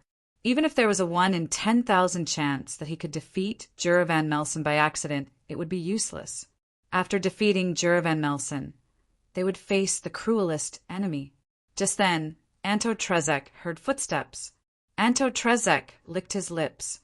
Another prey had come knocking on his door. He hoped that it wasn't someone difficult to deal with. He had talked so much with Morocco Beak, Toddy Belster, and Daniel just now. It wasn't because he was nostalgic or because he was full. It was purely because he wasn't confident that he could defeat all three at once. The three white nightmares had all evolved to a certain level. It was already difficult for him to defeat one. If he had to deal with three, he might get himself into trouble. Anto Trezek saw two figures walking toward him from the distance. One of them was a girl dressed in black. The other was Asian. They didn't have any white nightmares with them. What a strange combination, Anto Trezek muttered. But this didn't mean that he would pity them. Anto Trezek suddenly jumped in front of the two and pounced at them, baring his fangs and claws. Chun Zhao and Hele Eyes glanced at each other. Hele Eyes raised her arm and grabbed at the air. Anto Trezek was instantly caught by a black hand. This guy's aura is similar to Ronald Johnson, but he's so weak, Hele Eyes said. He's just a small fry. He's not valuable. Kill him, Chen Zhao said. Wait. No. I'm not a small fry. Anto Trezek heard their conversation. How could he not understand that he had kicked a metal plate? This guy still has his own consciousness and rationality. Helles looked at Anto Trezek in surprise. Put it down. Morocco Bick, Toddy Belster, and Daniel killed another two savage witchers. According to Anto Trezek, these ferocious hunters might have been humans in the past. Therefore, during the hunting process, they observed carefully. Although these vicious barbarian witchers had become monsters and had lost their sense of self, they were still able to control themselves. However, some of their characteristics were indeed human characteristics. This also increased Anto Trezek's credibility. This made the three of them even more worried. Daniel's Thunder Beast had evolved once again, becoming even more powerful. When they returned to the assembly point, a few people had already returned. Among these people, some are fighting as a team, but they only managed to kill one vicious barbarian hunter. Obviously, they did not carefully analyze Jura Van Melson's words. After another hour, those who had left came back one after another. Moreover, there were many unfamiliar faces among them. These people were also wearing prison uniforms, but they were obviously not prisoners of Los Angeles Prison 7. There were about 100 people in total. Just then, Jura Van Melson arrived. My children, welcome back. Jura Van Melson still had that sinister smile on his face. His face was full of ridicule. I believe that many of you have come into contact with part of the truth while carrying out your respective missions. I don't deny that this is a conspiracy, but you should also understand that you have no choice. He knew that the three of them had met Anto Trezek? Morocco Bick's heart skipped a beat.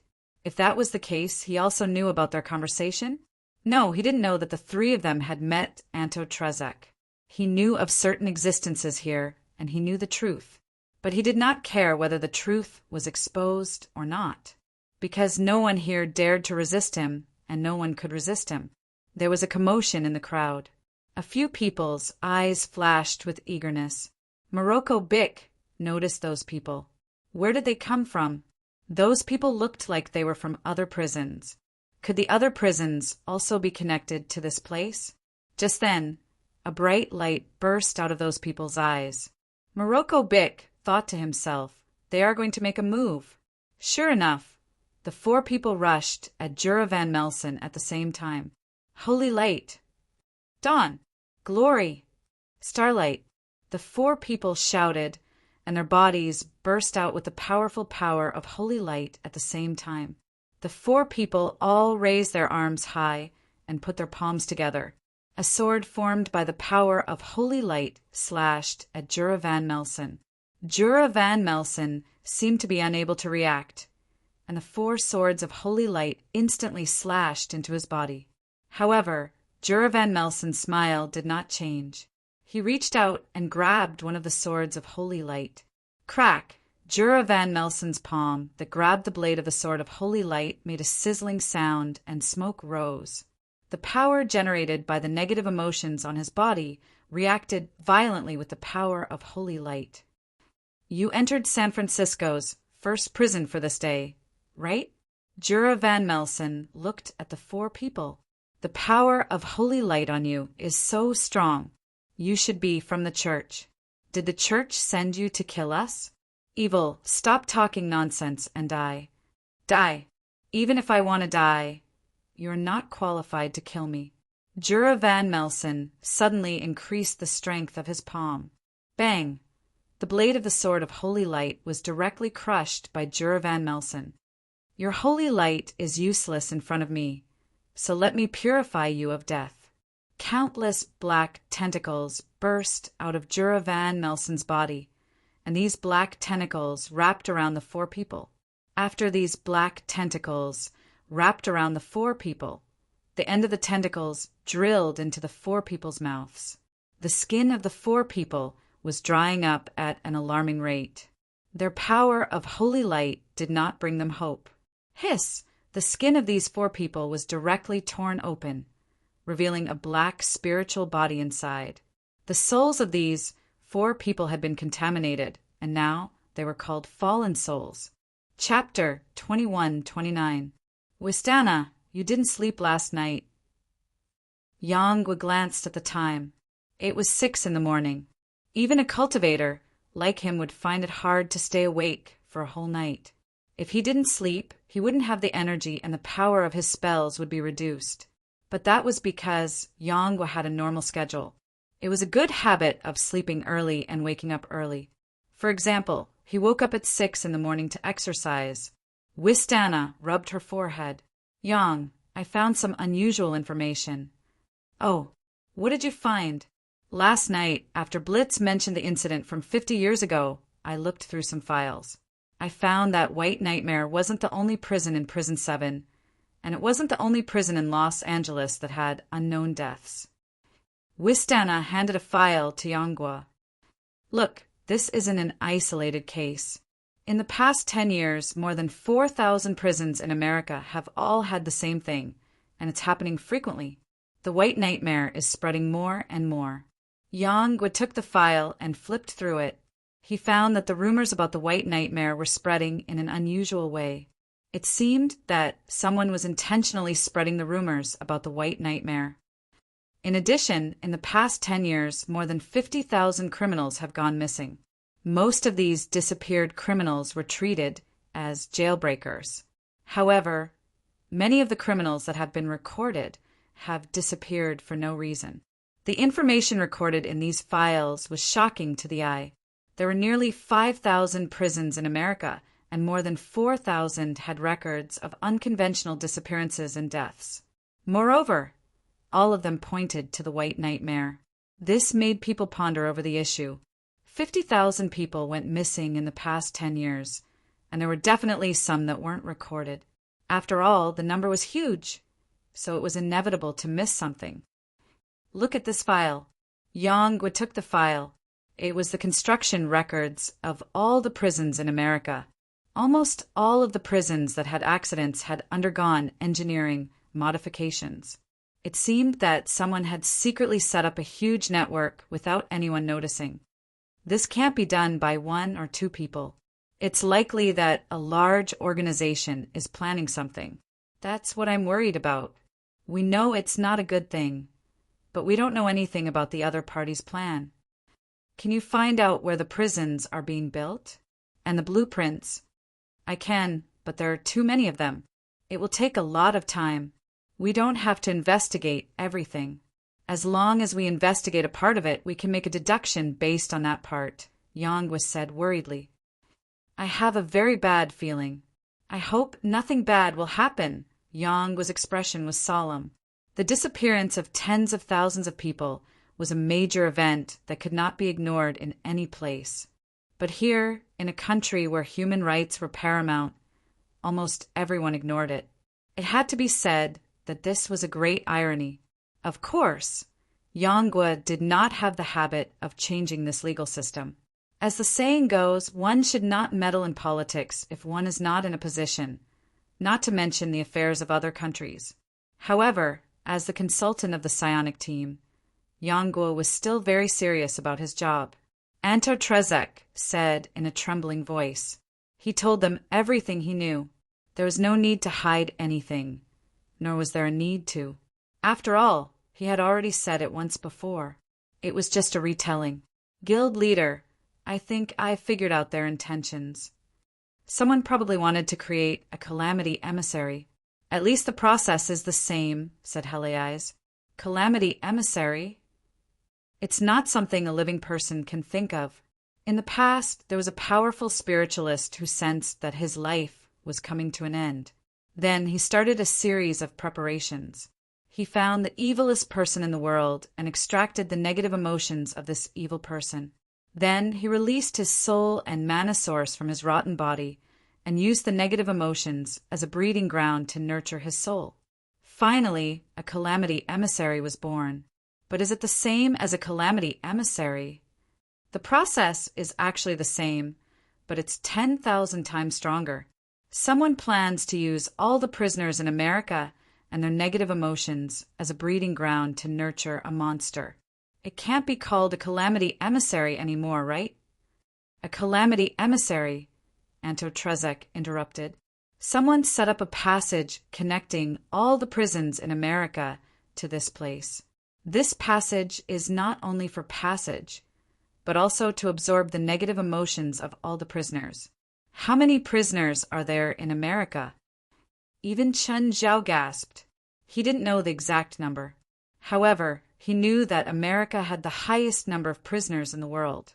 More than 2 million, Anto Trzek said. About 0.5% of the total population. What kind of monster would be nurtured with the negative emotions of more than 2 million people and the souls and mana source of thousands of powerful spiritualists? Moreover, these 2 million people were not ordinary people. Most of these people were criminals who committed crimes and were extremely vicious. Killing and arson were common to them. But why did they bring these prisoners here? Logically speaking, they should have set up this huge plan a long time ago. All they need to do is to continuously absorb the negative emotions of the prisoners scattered across the United States through the pipeline. Those prisoners who are absorbed won't die immediately. Once their negative emotions are absorbed, they will only become weak and listless. It won't affect them too much. This way, it's safer and more covert, and it won't be easily discovered.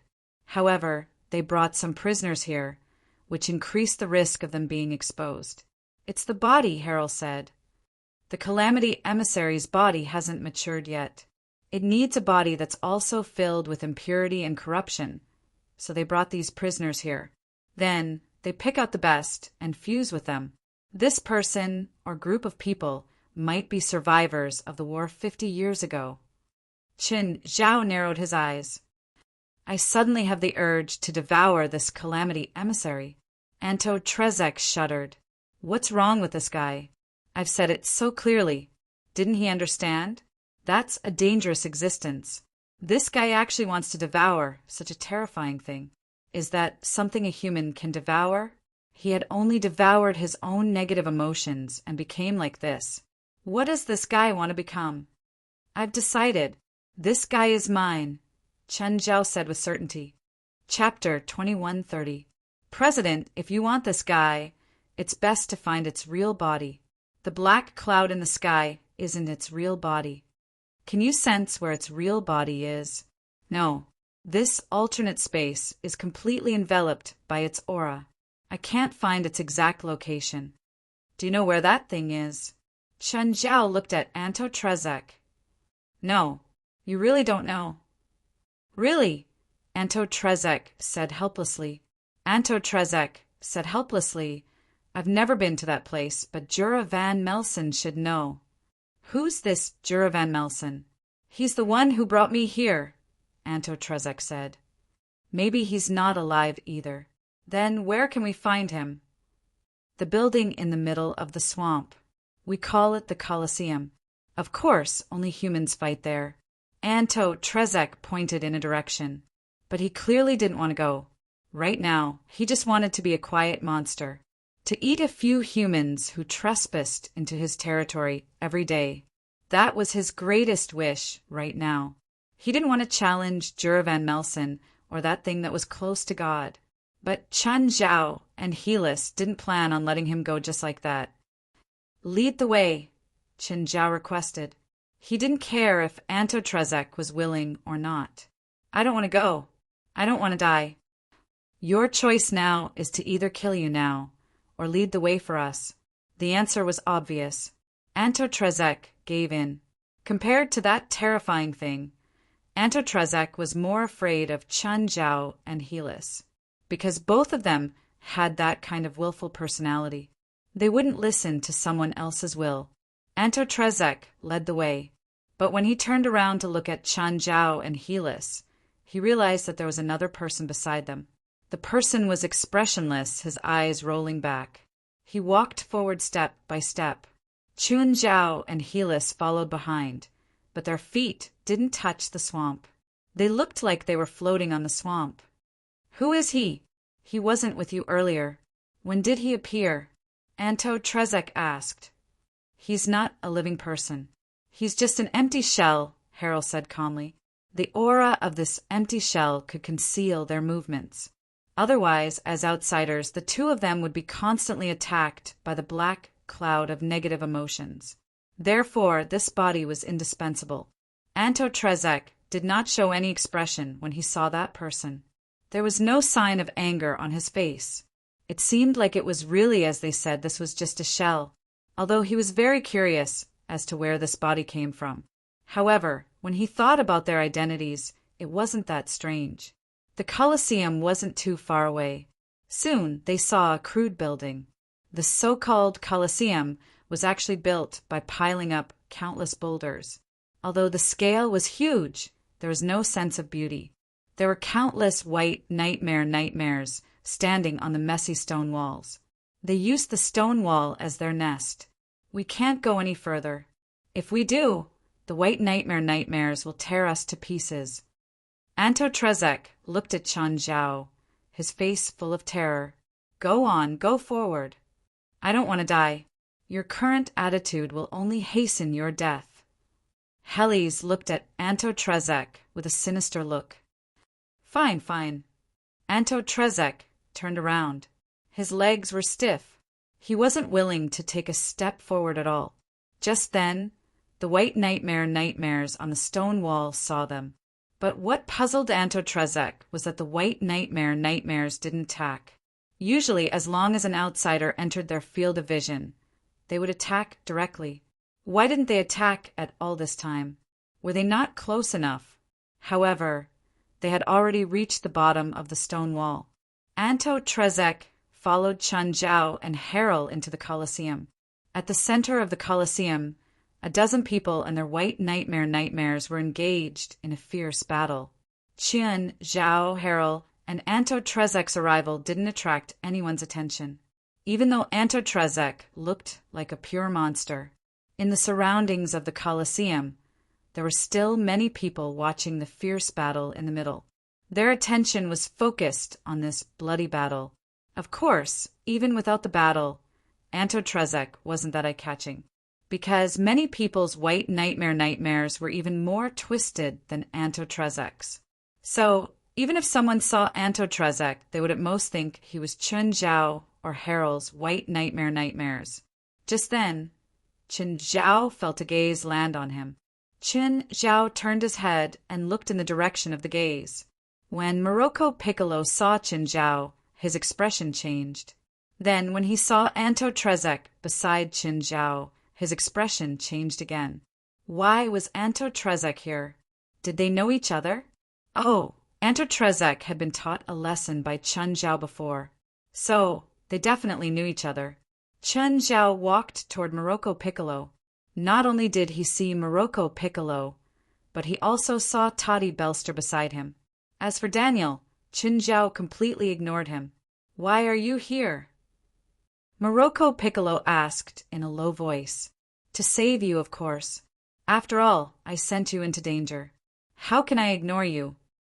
Chun Zhao's expression was filled with fake concern. Morocco Piccolo's veins bulged. He thought, you also know that it's dangerous here? However, Chun Zhao wasn't very interested in Morocco Piccolo. Chun Zhao turned his gaze to Toddy Belster. Mr. Belster, I didn't think that we'd meet again here. Are you here to solve the problem too? Solve what problem? I shouldn't even be here. Do you have a way to bring me out? Please bring me out. I can pay you handsomely. Mr. Belster, don't joke around. You're a famous spiritualist. Since you came here voluntarily, you must have a way to leave. I look forward to your performance later. Sir, I'm not a spiritualist. This is all a misunderstanding. I'm not a spiritualist. Toddy was about to cry. Ha! The ring you're wearing is the same as mine. Normal people can't even get a ring like this, so you don't have to hide it from me. Chapter 2131. Toddy Belster recalled a client he'd once had. The client had no money, so he'd left this ring as a deposit. Then, the client never appeared again. Toddy thought that the ring looked nice, so he'd kept it on his finger. Toddy Belster took off the ring on her finger. Chun Zhao looked at Toddy Belster in surprise. If Toddy Belster still had some magic waves when he wore the ring, then he'd become a normal person. After taking the ring off, he'd become a normal person. There was no magic on him at all. You're a normal person? Chun Zhao's expression froze. I am. You're a liar? Chun Zhao narrowed his eyes. It wasn't that he hadn't met scammers before, but there weren't many people who could trick him.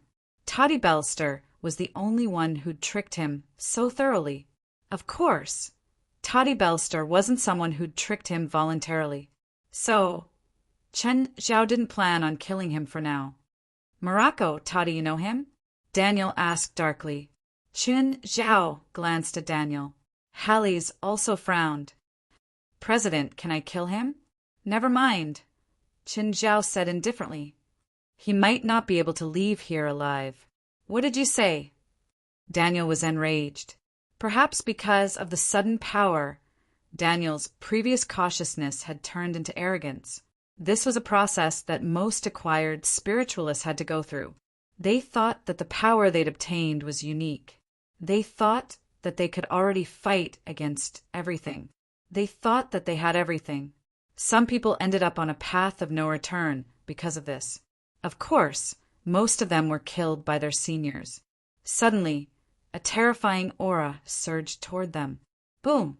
A beam of black light descended from the sky and exploded before everyone. The area where everyone stood and the surrounding area were all destroyed. Toddy Belster, Morocco Bick, and Daniel were all frightened. The part of the stands they were at was almost completely destroyed. Only the part they were standing on wasn't affected. They weren't the only ones affected. A quarter of the stands in the Colosseum had been obliterated by the impact. At least 100 people were affected.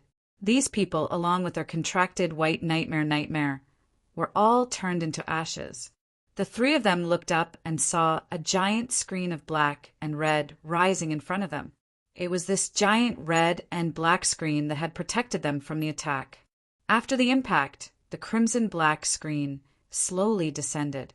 Jura Van Melsen was floating in the air in front of them. His body exuded a terrifying dark aura, and countless dark tentacles were waving around him. Jura Van Melsen looked very angry. He was like an erupting volcano, and his eyes were about to burst into flames. What did you do to Ronald Johnson? Where is he now? Jura Van Melsen saw Ronald Johnson's body, but his soul was nowhere to be seen. Ronald Johnson? A crystal ball the size of an egg appeared in Harry's hand. There seemed to be a face on the inside of the crystal ball. Ronald Johnson's soul was sealed inside the crystal ball. Are you talking about this guy? How dare you offend Ronald Jorgensen? You deserve 1,000 deaths. You can't wait to convict us. Harry's lips curled into a smile. At the same time, the crystal ball in her hand was invaded by Harry's magic. Ronald Johnson's soul was in even more pain after being sealed in the crystal ball. Jura Van Melsen was even more furious. The dark tentacles around him merged into one and smashed down on everyone's heads. Boom! This time, the dark tentacles did not land. They were blocked by Chun Zhao's dark magma in the air. However, the shock waves created in midair still made the people in the arena feel dizzy and lightheaded. Herese, on the other hand, seemed to be completely fine. She grabbed the crystal ball. Under the infusion of her magic, filled with death aura, the crystal ball started to crack. Ronald Johnson's soul also cracked together with the crystal ball. You'd better hurry up. Otherwise, your friend's soul will soon be crushed by me. Jura Van Melsen was completely enraged. He released 4 fallen souls. These 4 fallen souls were born not long ago after he had invaded and assimilated them. These 4 souls had originally controlled the power of holy light. After their souls were corrupted, the souls born were 100 times more ferocious than normal evil spirits. However, they were up against the worst duo of all. Herese was a spiritualist who had mastered necromancy. Her most outstanding ability was how to torture souls. In fact, every necromancer seemed to have a special liking for torture. Helis was also a necromancer, and one of the most outstanding necromancers. Herese raised her arm and grabbed the air. A dozen chains shot out from the void and bound the 4 fallen souls. The chains were all burning with blue flames. After binding the 4 fallen souls, they all howled in pain as they were burned by the blue flames. Their past consciousness had been erased. Only their instincts were left, so they still knew pain. But as their souls were burned by the blue flames, their cries became weaker and weaker. Soon, the black on their bodies faded too. What replaced it was their pure souls. They were sublimated in the fall. They regained their sanity. Just as the holy could fall, the fallen could also be purified if they agreed. After regaining their consciousness, the 4 holy souls looked at both sides and instantly understood the situation. Of course, they had an unforgettable hatred for Jura Van Melsen. After regaining their sanity, they also regained their memories. Demons, it's time for you to be judged. Jura Van Melsen looked at the 4 holy souls expressionlessly. Have you forgotten who killed you? I wasn't afraid when you were alive, let alone 4 stray dogs who have lost their bodies. Being separated from the body doesn't mean that we have lost our power. The power of holy light comes from our hearts, our faith. As long as our courage is not obliterated, as long as our faith is still firm, our power will not disappear. No matter how beautiful your words are, you can't change the fact that you will disappear completely. M.